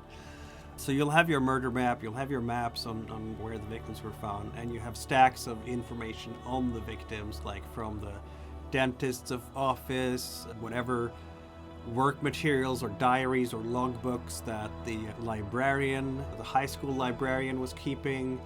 Again, as Gregson mentioned last time, young Miss Lauren Harrogate did not have a diary. She wasn't of the writing diary kind of teenager. But you do have her schedule as a cheerleader. She was active with, aside from the cheerleading, probably extracurricular stuff, the way high-performing or parents who are expecting their children to be high-performing in high school fill up their schedules. Volunteer work and things like that. Dressing up as the school mascot and getting chased by 6-year-olds at 9 p.m. on a Thursday night. Another potential possibility. You have all the materials there, so whenever you want to check that out. But maybe we're going to the hospital first on Saturday. Or are we splitting the team to cover more ground? How are we doing this, folks? You tell me what leads you intend to pull on first today. Okay, so the guys with the higher humid should probably go to the sanitarium. Yeah. Makes sense. Oh, I'm with that- trying to sit over here and thumb over the logs to make sure there's nothing weird. Not sure if you heard, but one thing that did stand out of the ordinary was she said people were reporting sightings of angels. Anybody else catch that? Oh, I did. Yeah. Yeah. The hell you mean angels? So The can we confirm priest that was, has one in his basement. and that was angels, not angles? Is it weird angles, though? Could be. Potentially. Talbot Maybe. and Blair are officially the high human people in this group. Of course. Go, Sorry, that my was who? children. Maybe Blair we and I. should eventually check out the church basements. I don't know though. That's up to y'all. Could be. The chasement. On a Saturday, Also, the we gotta go church, do some I think night the lurking church to see if we is going to be open for extra service or community assistance in case anybody needs to talk to the priest. So because of the crisis situation in the community, gee, you'll even have the Glen Ridge mayor on TV in the morning talking about what's going on. Definitely later though. Once we exhausted all other options, definitely try to get into that church basement. I want Okay. one of you to roll a luck check because that's always Not it. fun. I'll roll I one. can do it. Morgan can do it. Yay. Mhm. That would be. Where is luck? Top of the character sheet, the black border, the 3 dots. Click on the 3 dots. Left click on Okay, the 3 dots. I got you. Get the menu. Did I roll? Not yet. Happened. Did I click it?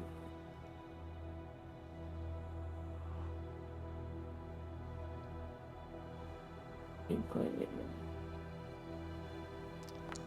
There we go. Yep. Oh. Nope. No luck today. Alright, so Talbot and Blair are going to the hospital to check out Mrs. Harrogate. Phallus, Morgan, Driston. Phallus is going to study some of, the victimology here. Morgan, Driston, what are you going to do? Gonna talk to her. Do some searching. Of what? Do we already? How well do we? Hey, smart people, Yes. where should we investigate? Yeah. The woods. The woods. Spooky woods. Walk- Okay. Got Walk it. in the I woods was- Kill wearing anything some that Gotta isn't see. human or a good animal. Got it. We're Trust at me, the you'll be police safe. station. So if you're going You'll to be- the woods, grab a shotgun. You'll be safe so long as you're blaring Spice Girls.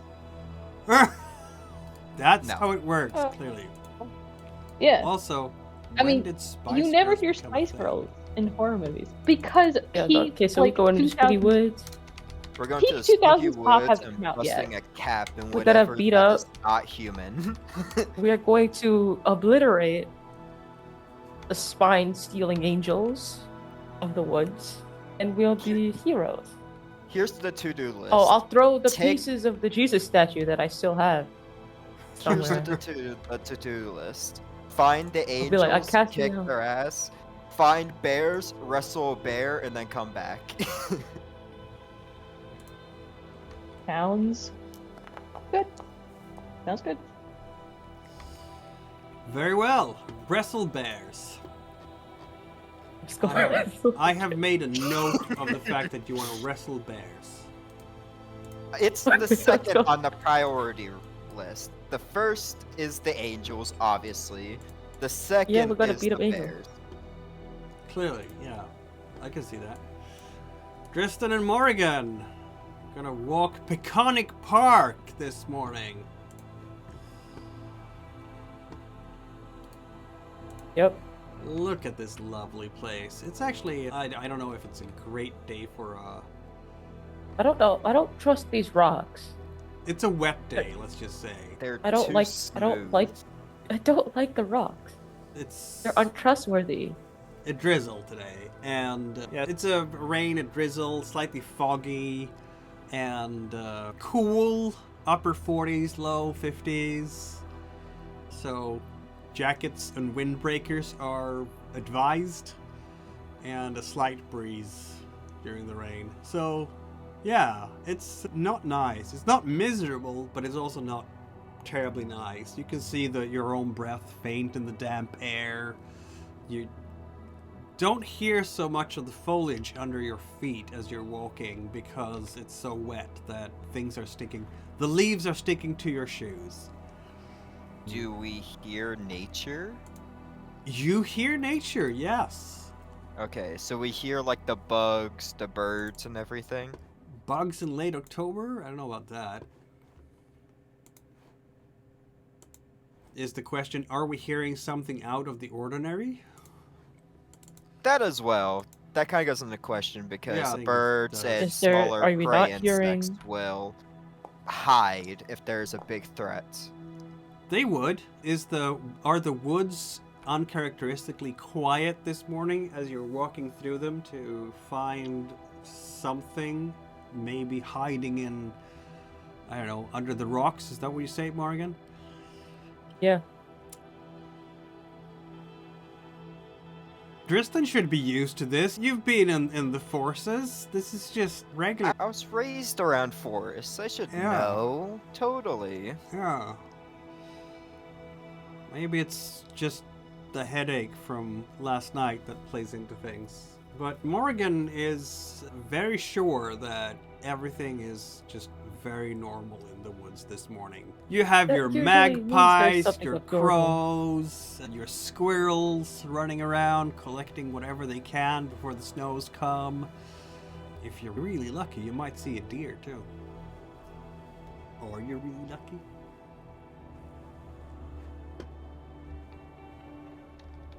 Do we want to roll luck check? Luck check for a deer. I don't know if you really need to. You can if Right, you want Is to. No, I'm Is not gonna Tristan waste going to that. wrestle a deer? But If it runs at me trying to gore me, yes, I will wrestle that deer. Beer sounds like beer. True. we are going to a psychiatric institution, aren't we, Talbot and Blair? Yes. Yep.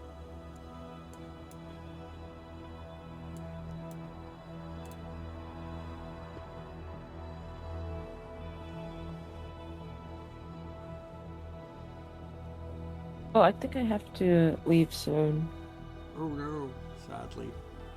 Your character will be torn to shreds by something horrible. We will lose the fight with the bear. Oh no.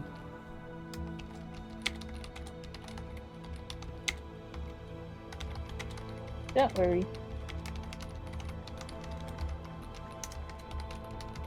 Meanwhile, in the conference room, we have our friend Agent Fallon, who is alone and going through a bunch of papers.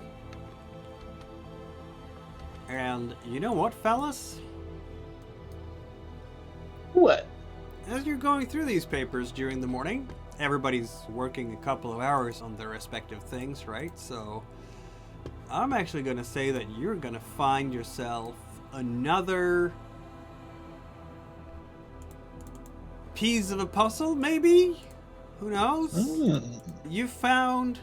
So we have some commonalities between the victims, right? We have Harrogate and Hatvan both being part of the school community, right? So Hatvan as a librarian and Harrogate as cheerleader and student.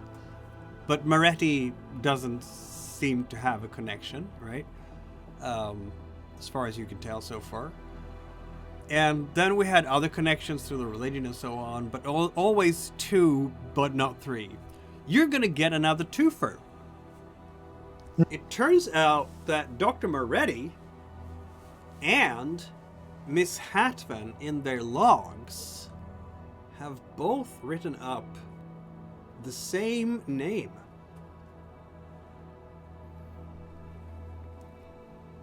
One of Dr. Moretti's patients, not the last one, but it was a patient that he saw during the day before he died, is one Thomas Dengler.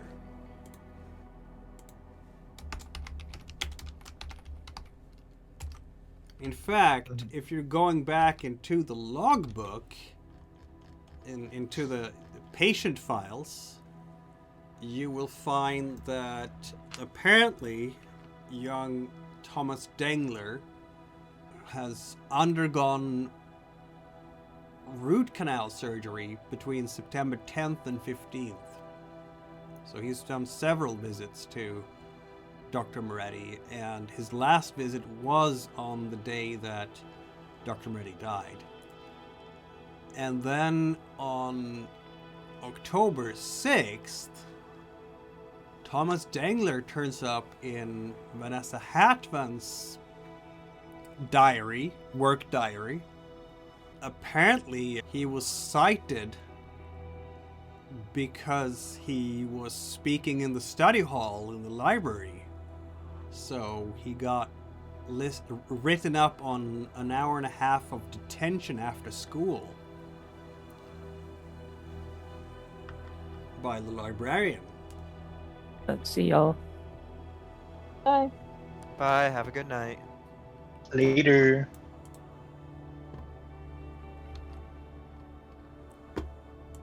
Unfortunately, you're not finding any evidence right now that Miss Harrogate had anything to do with Thomas Dengler. But Thomas Dengler is a student at the school. That much is clear from the... Something I was going to point out earlier, too, is just because we do have 2 logs from 2 of the individuals and don't have one from the other one, doesn't mean they didn't leave with her diary. If she did keep one and it just wasn't present. That's not And if impossible. he did, But yeah. and fair. if he did keep detention, it's possible he was a student as well. Yeah, he's Well, yeah. definitely a student. There's no doubt about that. Then, yeah, that is a big red flag. I'm going to go ahead and set all that aside. I presume I still have a little bit of time. Oh, for sure. What is the deal with these reports of angels? Can I get a description and potential locations? And if so, can I look at those locations on the whiteboard map we have set up? Yeah, sure.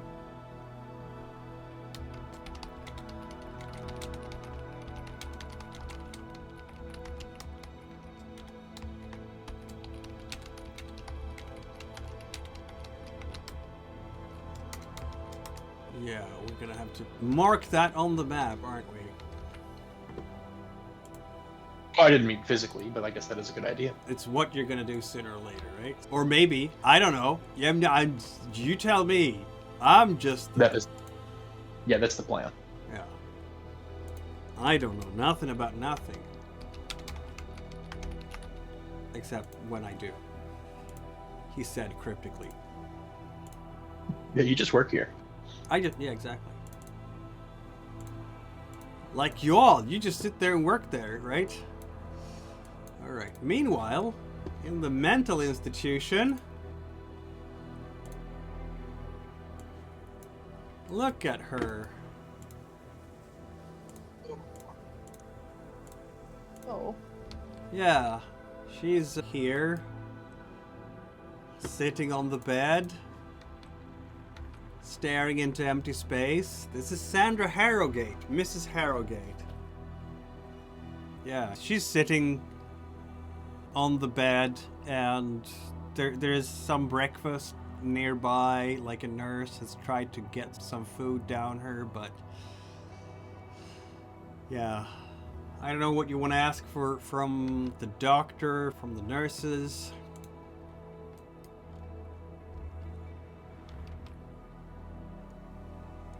Has she said or claimed anything since she was here? I'm afraid not. She is unresponsive. She is... I wouldn't go so far as to say catatonic, but certainly unresponsive and silent. If you touch her, she will scream very intensely. Clearly she's been through a traumatic event, victims of severe violence or witnessing severe violence. Right now she has a great deal of PTSD. Was PTSD a diagnosis that had been defined yet in 97? I don't remember. Yes, it was. Okay. So, yeah, they will say that she has certainly suffered a tremendous shock and is suffering from very strong PTSD that is activated, triggered whenever you touch her. We haven't been able to reach her yet. I think it's going to take some time, and by time, I'd say it could be days and weeks left if she ever recovers. It's possible that she doesn't recover entirely.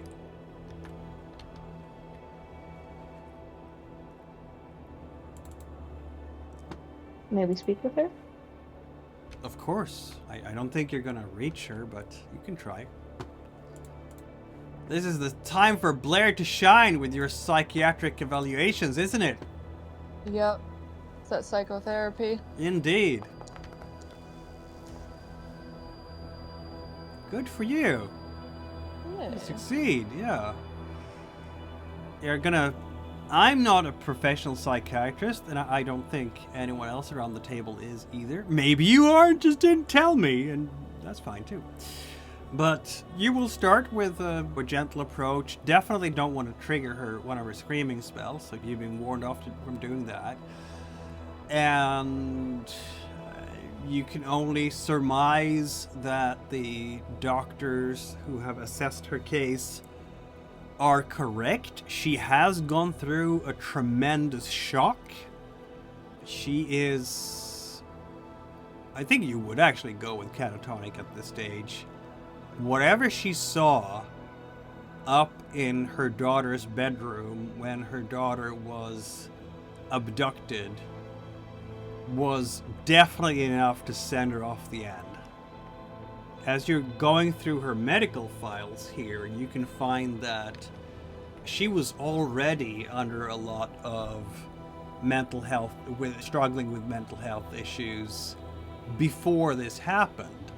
Turns out she's a widow, which explains why there is no Mr. Harrogate in the picture.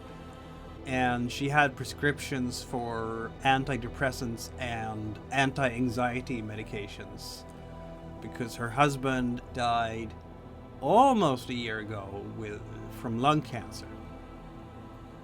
So she's been going through therapy and treatment from a psychiatrist for 8 months or so before this happened. So she was already unbalanced, and now she's broken, and yeah. She is having an acute episode all the time right now.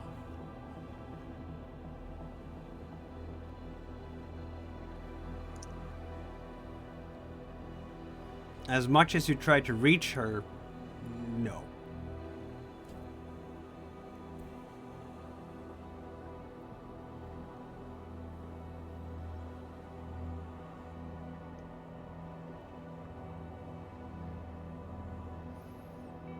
Is there anything Talbot wants to do?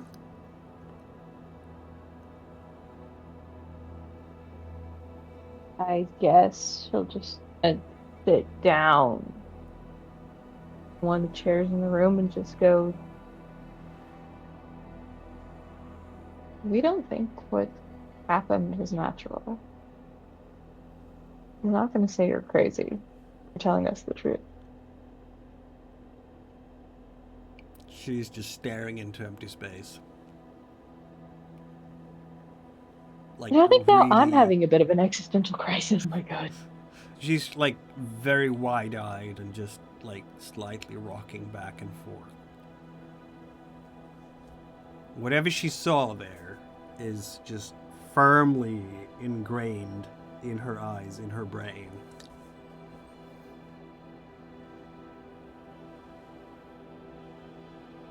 Yeah, I think I just had a sudden realization that this is way out of Talbot's depth, and she's just going to take a step back. Yeah, you're not a psychiatrist, are you, Talbot?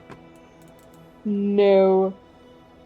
And I think if I'm here any longer, I might start panicking that this is probably where I'll end up.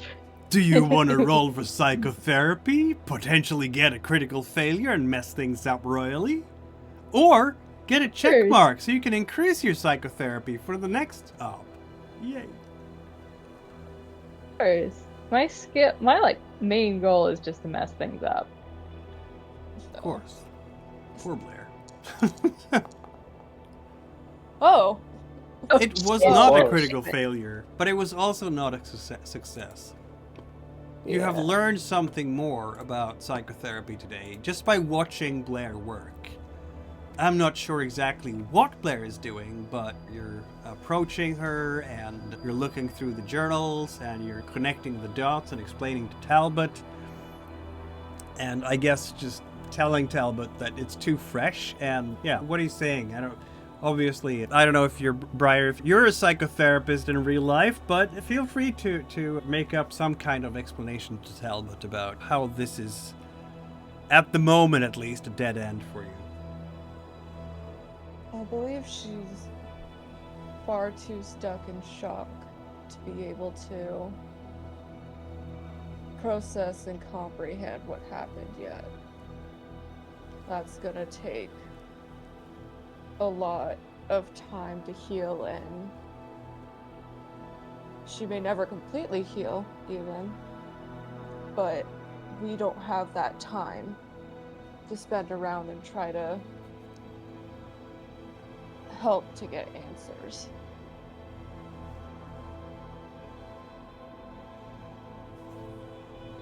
Maybe we could call Adrian and see if he found anything. Yeah, I think that's best.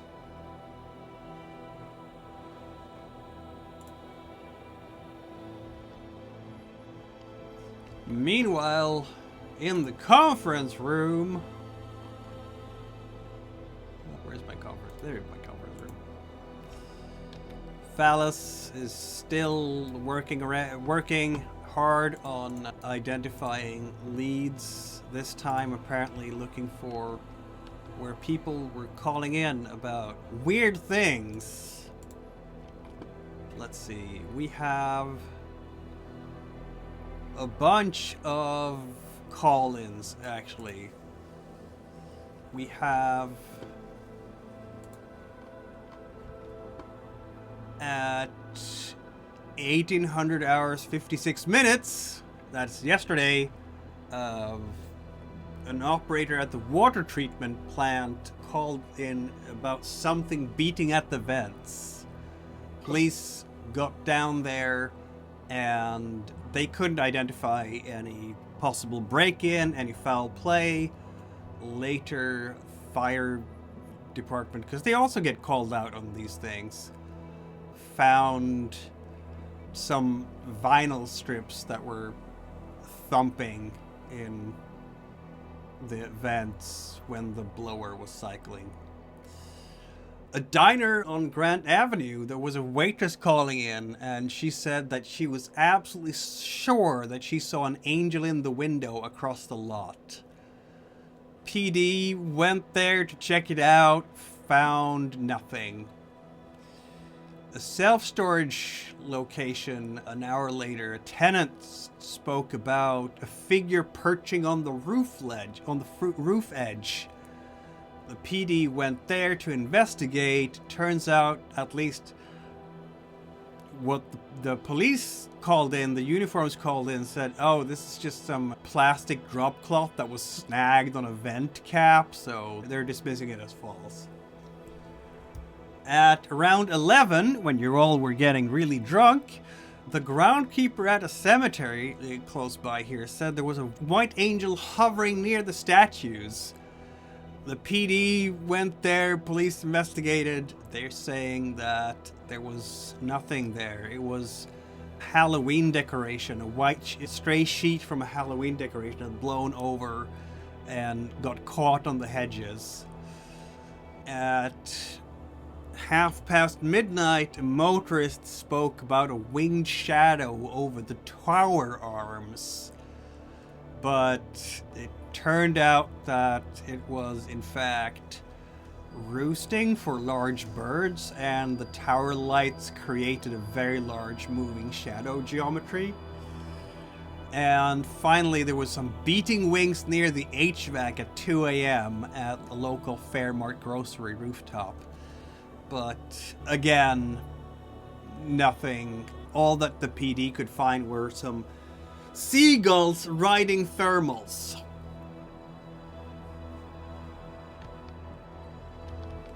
Seagulls. Yep, seagulls. Okay, that makes sense. A couple of those were they investigated and found nothing, or they investigated and found something, and they were like, oh, it was probably that. Yeah, But yeah. at the same time, like, none of that is super compelling. Not really. There's no logical sense it would make sense in the map, like no trail that they would be following, or like any central point, because I know they happen at different times, obviously. No, fellas, you're getting a sense of a panicking community. They're calling in on everything right now. The police is getting just a deluge of phone calls from people who are just panicking. And this was just the angel stuff. Then you have a similar number of calls about basically serial killers with machetes, trench coats. It's Halloween, so half the kids are watching Texas Chainsaw Massacre, Freddy Krueger, or Jason right now. And it's not helping any, because there's going to be a lot of people calling in because they're how people's imaginations can play tricks on their eyes when they start projecting what they want to see, and they go, oh, over there's Jason with a machete, and it turns out to be a bush with a branch sticking out in a funny way because there was some wind and it got loose, and so on and so forth. There's a lot of that going on here right now, which is not helping you at all. Well, At in that about case, 11, we're all reassembling in the conference room, aren't we? Yes. Yes. Yup. Unless you wanted to do something else, fellas, but I have a feeling that going through all these logs and all these files will take a couple of hours while the others are doing the footwork. Yeah, that's cool. I know at one point they said they called me. I don't know if they meant to do that while they were still there at the sanitarium. Yeah, sure. Why not? Yeah, this is a dead end. We're coming now. Is that what the call is Okay. about? I'm not. I don't know what they were calling for, but What are you they calling had for? mentioned it at least at one point. Just seeing if you found anything. Like, I, as the player, know you found a connection, but this is just so that the character can also learn that information. Then yeah, at the time you call, I probably, since the first lead was the kid, I was like, one of the students is a connection between a dentist and the two other POIs. Might be worth Yeah. checking into him. Yep. Aside from that, I'm looking into the angel logs currently, and whenever we get back together, I'll let you know what I found on that. Do you want to go talk to the kid? Do you want us to pick you up so we can talk to the kid? Or do you want us to join you in looking through the angel records when we get back? Yeah, just come this way. We'll all go out together. Sounds good. Ooh, look at that. It's almost like you've made a schedule to meet at the conference room at 11 or something. Good. Beautiful. Don't lose your spine while we're gone. Morrigan and Driston found nothing in the forest. I saw a balloon. Yeah, that's entirely Neat. possible. I'm also guessing at least joggers now move conspicuously in groups and pairs. No one wants to be out on their own jogging right now in the forest.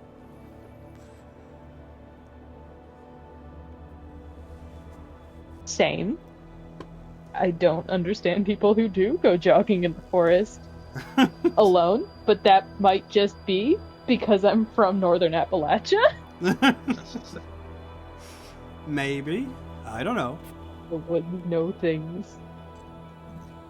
Around where I live, it's fine to go jogging in the forest because the worst thing you'll ever run into is a deer. Yeah, no, we have worse. I'm sure We you have do. considerably worse. We do have coyotes around here, but they stay far away from people, so. You can hear they're making noise at night in the summer, and it's actually quite beautiful. Anyway, that's sidebar. Yeah, I live next to a river. Anyway, that was the sidebar. Oh, we're going to go to a boy's place then? Is that what we're doing? Is it school hours right now? I'm sorry, what day of the Absolutely week not. is it? It's a Saturday. Okay. It's 11 a.m. on a Saturday. You've looked up the school records and so on. He's 16, Okay. so he might be at home. He might be outdoors with his family doing whatever type of practice, sports, or what have you that his parents might have him enrolled in. You have no idea. You can't tell that from the school records. They only tell you about what extracurriculars he might be a part of and grades from last year. That's Okay. something you want to look into? Honestly, I'm not really sure how much that would help. Just the whole thing is, and I'll tell the party, or the little group here, that I don't really have any evidence that the kid's into any weird thing. It's just that he was a recent previous patient of the dentist, and otherwise he went to the same school, so he would have had connections to the other two. But I don't know what our cover story is to go knock on the door and try to touch base with him. He could also be next Vict. We could just tell him that we noticed he had a connection to all 3 victims, and we are just seeing if he had any information. Yeah, but what if his parents ask for a lawyer? They can do that. It's not like he's in any trouble, it's just basic questions. Yeah. Fair enough. But I understand parents being paranoid and probably want to cover their kid's ass, but it doesn't hurt to check, and also good to keep an eye on him, because if he does have a connection with all of the past Vics, he could be the next body we find. Yeah. Yeah, and something tells me he's not personally doing this. At worst, he's summoned something that's doing this. He's not. His house isn't near the dump site, or any of the dump sites, is it? His house? Isn't that a good question? You can look up his address. It's right about there, actually. That is pretty close to at least a couple of them. Yeah, it lives fairly close to the high school and the park. So we've got Dr. Moretti's body over there next to the park. We've got Vanessa's body behind the school close to the park. And where was the other body found? One was found here, one was found here, and one was found here. And sorry, so Harrogate. That was the other student, and she was found near the house. Oh no, she wasn't found near any house. She was found up in an electrical tower close to the State Highway 31. So in an electrical tower. Yeah. Entangled in it, as it were. Okay. And okay, I see that on the map. Where's her house at? It's down here. Okay. Coincidentally, yeah, it looks like, at least from her house to 2 of the dump sites, he's pretty much right there on top of them.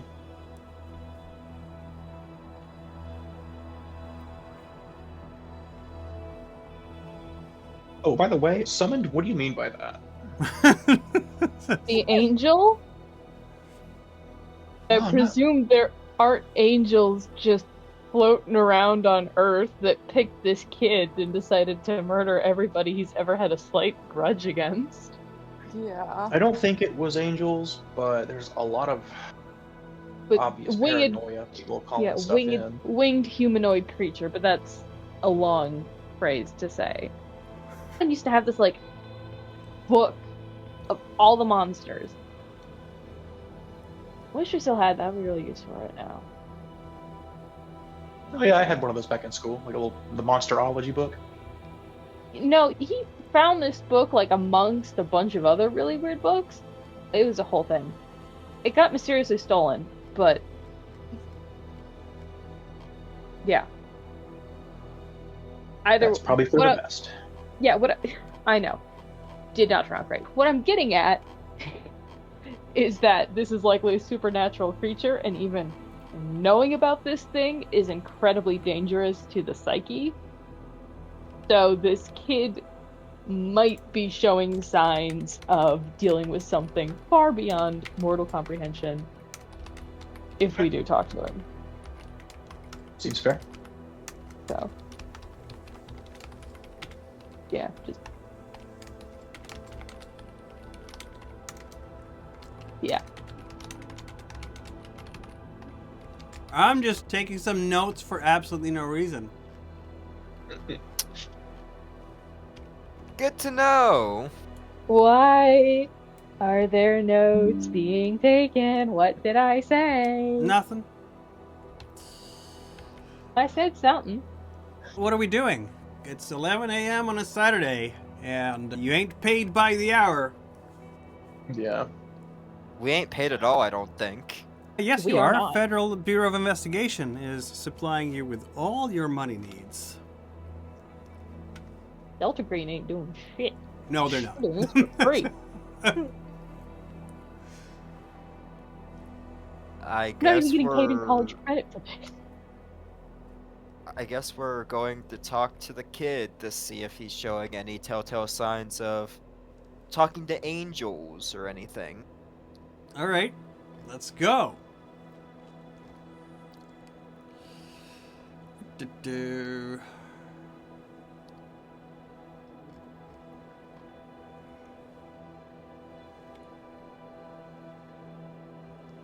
You're going to the residence. It is, as so many times in Glen Ridge town, a single family home.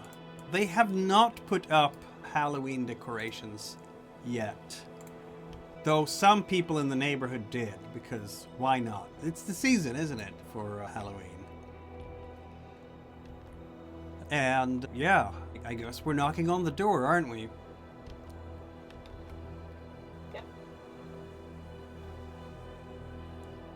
Yeah, who is going to answer the door? It's a mystery until the last moment.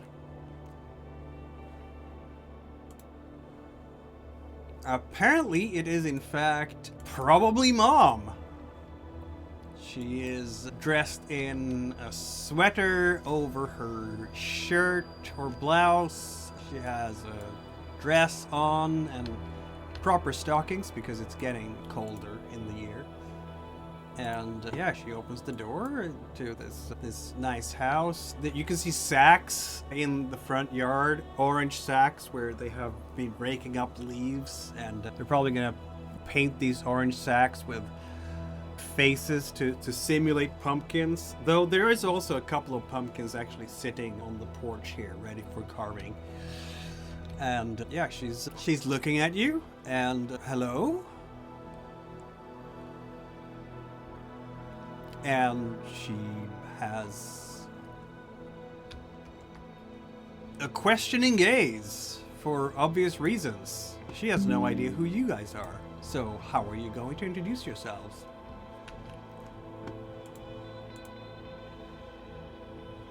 Hello, ma'am.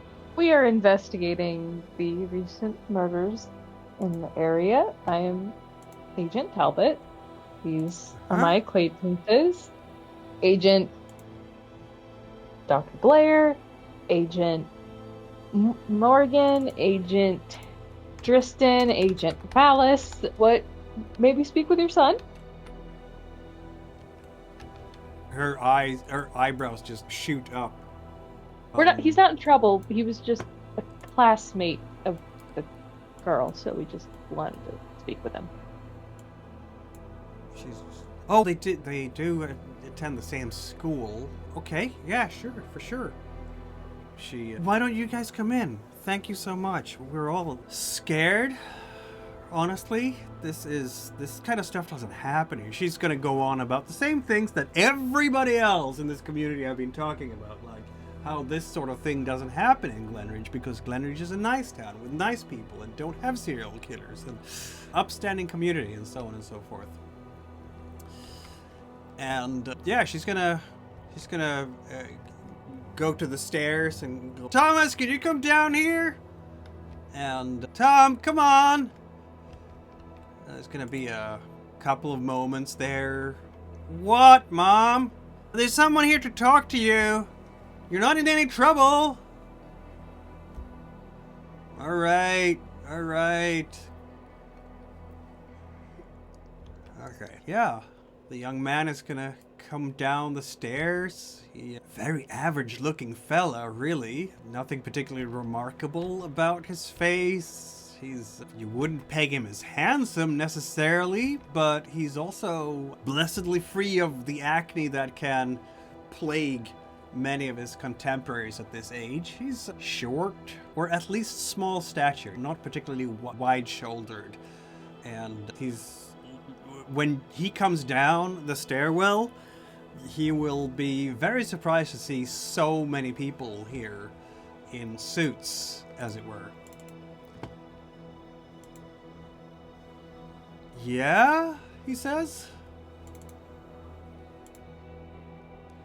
Hello, we just wanted to speak with you about the recent deaths. I understand one of the victims was a classmate of yours? No. We just go to the same school is all. Did you ever have any reasons to interact with her? No, not really, he says. He's dressed in like an oversized faded black t-shirt with some kind of cracked graphic from like, it says Mysteries of the Ancient World style. If History Channel had started with UFOs, he's probably wearing it. The print is pretty old and flaking at the edges. But more importantly, Tristan, you're gonna nail something immediately here. That Lovely. may or may not be cause for, I don't know, I'll let you judge. He has an interesting necklace with an amulet on it, which I'm sure is perfectly benign. Because Amulets are talking always about- benign. We're a talking necklace with about an deltering, amulet. so anything that you see in any case is always benign. So where did I put that? There I put it. And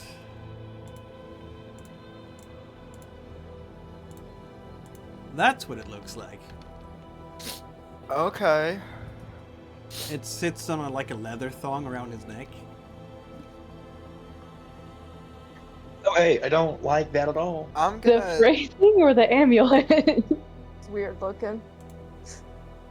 I can say Question- that Phallus sees it too after a moment or two, but Blair and Talbot doesn't really notice it because I guess they're focused on his face. Am I standing in between Blair and Talbot by chance? If you want to. Yeah, I'm just gonna subtly elbow them in the back a little bit and give them like a subtle look down to his necklace, and I'm gonna say, "Where did you find that? It's quite an interesting trinket. I am a collector myself, and I find little doodads and such very interesting." Yeah, he's just looking quite confused and just, was my grandpa's? Did he leave a Yeah, name of this trinket by chance? Mrs. Dangler says, yeah, his grandpa passed away recently and I gave it to him. It's just a little bit of a memory. I'm sorry for your loss. It's from Peru, you understand. It's my father was quite the adventurer in his younger days. Did he If you have don't a... mind. Sorry, go ahead. Nah, you go ahead. If you don't mind me asking, when did he pass away? Oh, that was a little while ago. Let's see now. I think it was this summer. And yeah, we just got some of my dad's things earlier this fall.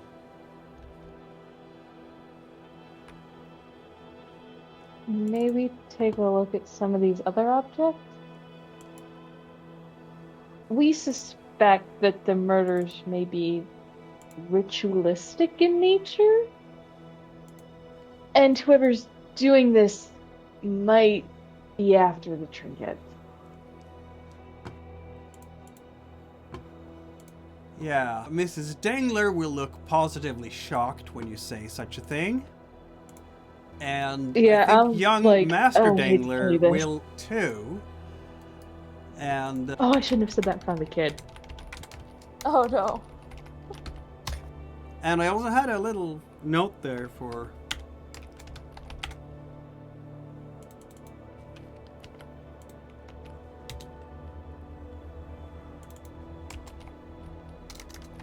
When did he lie? Oh, okay, now I remember. Oh.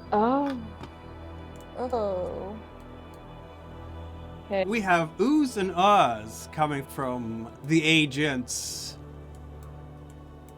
That could be positive or terrible. We don't know yet, do we? I don't know what's going on. No, Well, this Phallus movie's is just probably what's safe. going on. Morgan I is just pointed also out this. oblivious to all Are of this. are you sure you never had any interactions with Miss Harrogate? Yeah, he says, and looks down onto the floor. Yeah, You're not in trouble. But lying isn't gonna help us solve this. I'm not lying, he says, and he's just looking at you really angrily. I'm not And lying. what about this here transcript I have that says that you were in detention, that she put you in? Miss Hatvan put me in detention. Yeah, that's not Lauren. That's the librarian. My apologies. Out of character. Yeah, that's My Hatvan and Harrogate. You're greatly helped by the fact that the surnames start with H-A in both cases. Oh my god.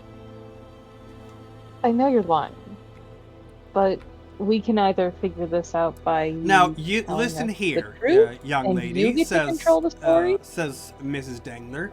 You come in here and you're accusing my son of lying? You got some nerve, Agent.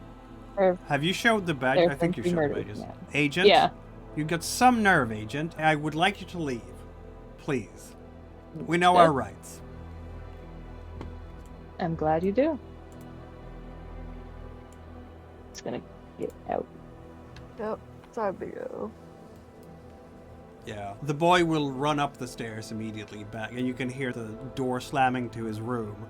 And Mrs. Dangler leads you gently to the door, and then, well, I hope you catch the actual killer.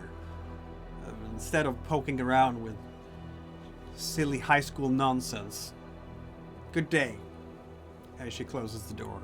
And that means that we will also close the door on today's session!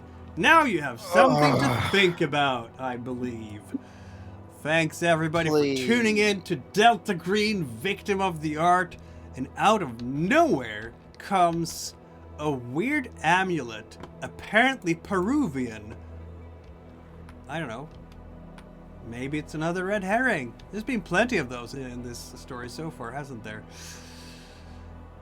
But we'll find out more about that in a week from now. Thank you all for tuning in. Remember to subscribe, bell icon, all the things that ACEL wants you to do to keep in touch with the conspiracy.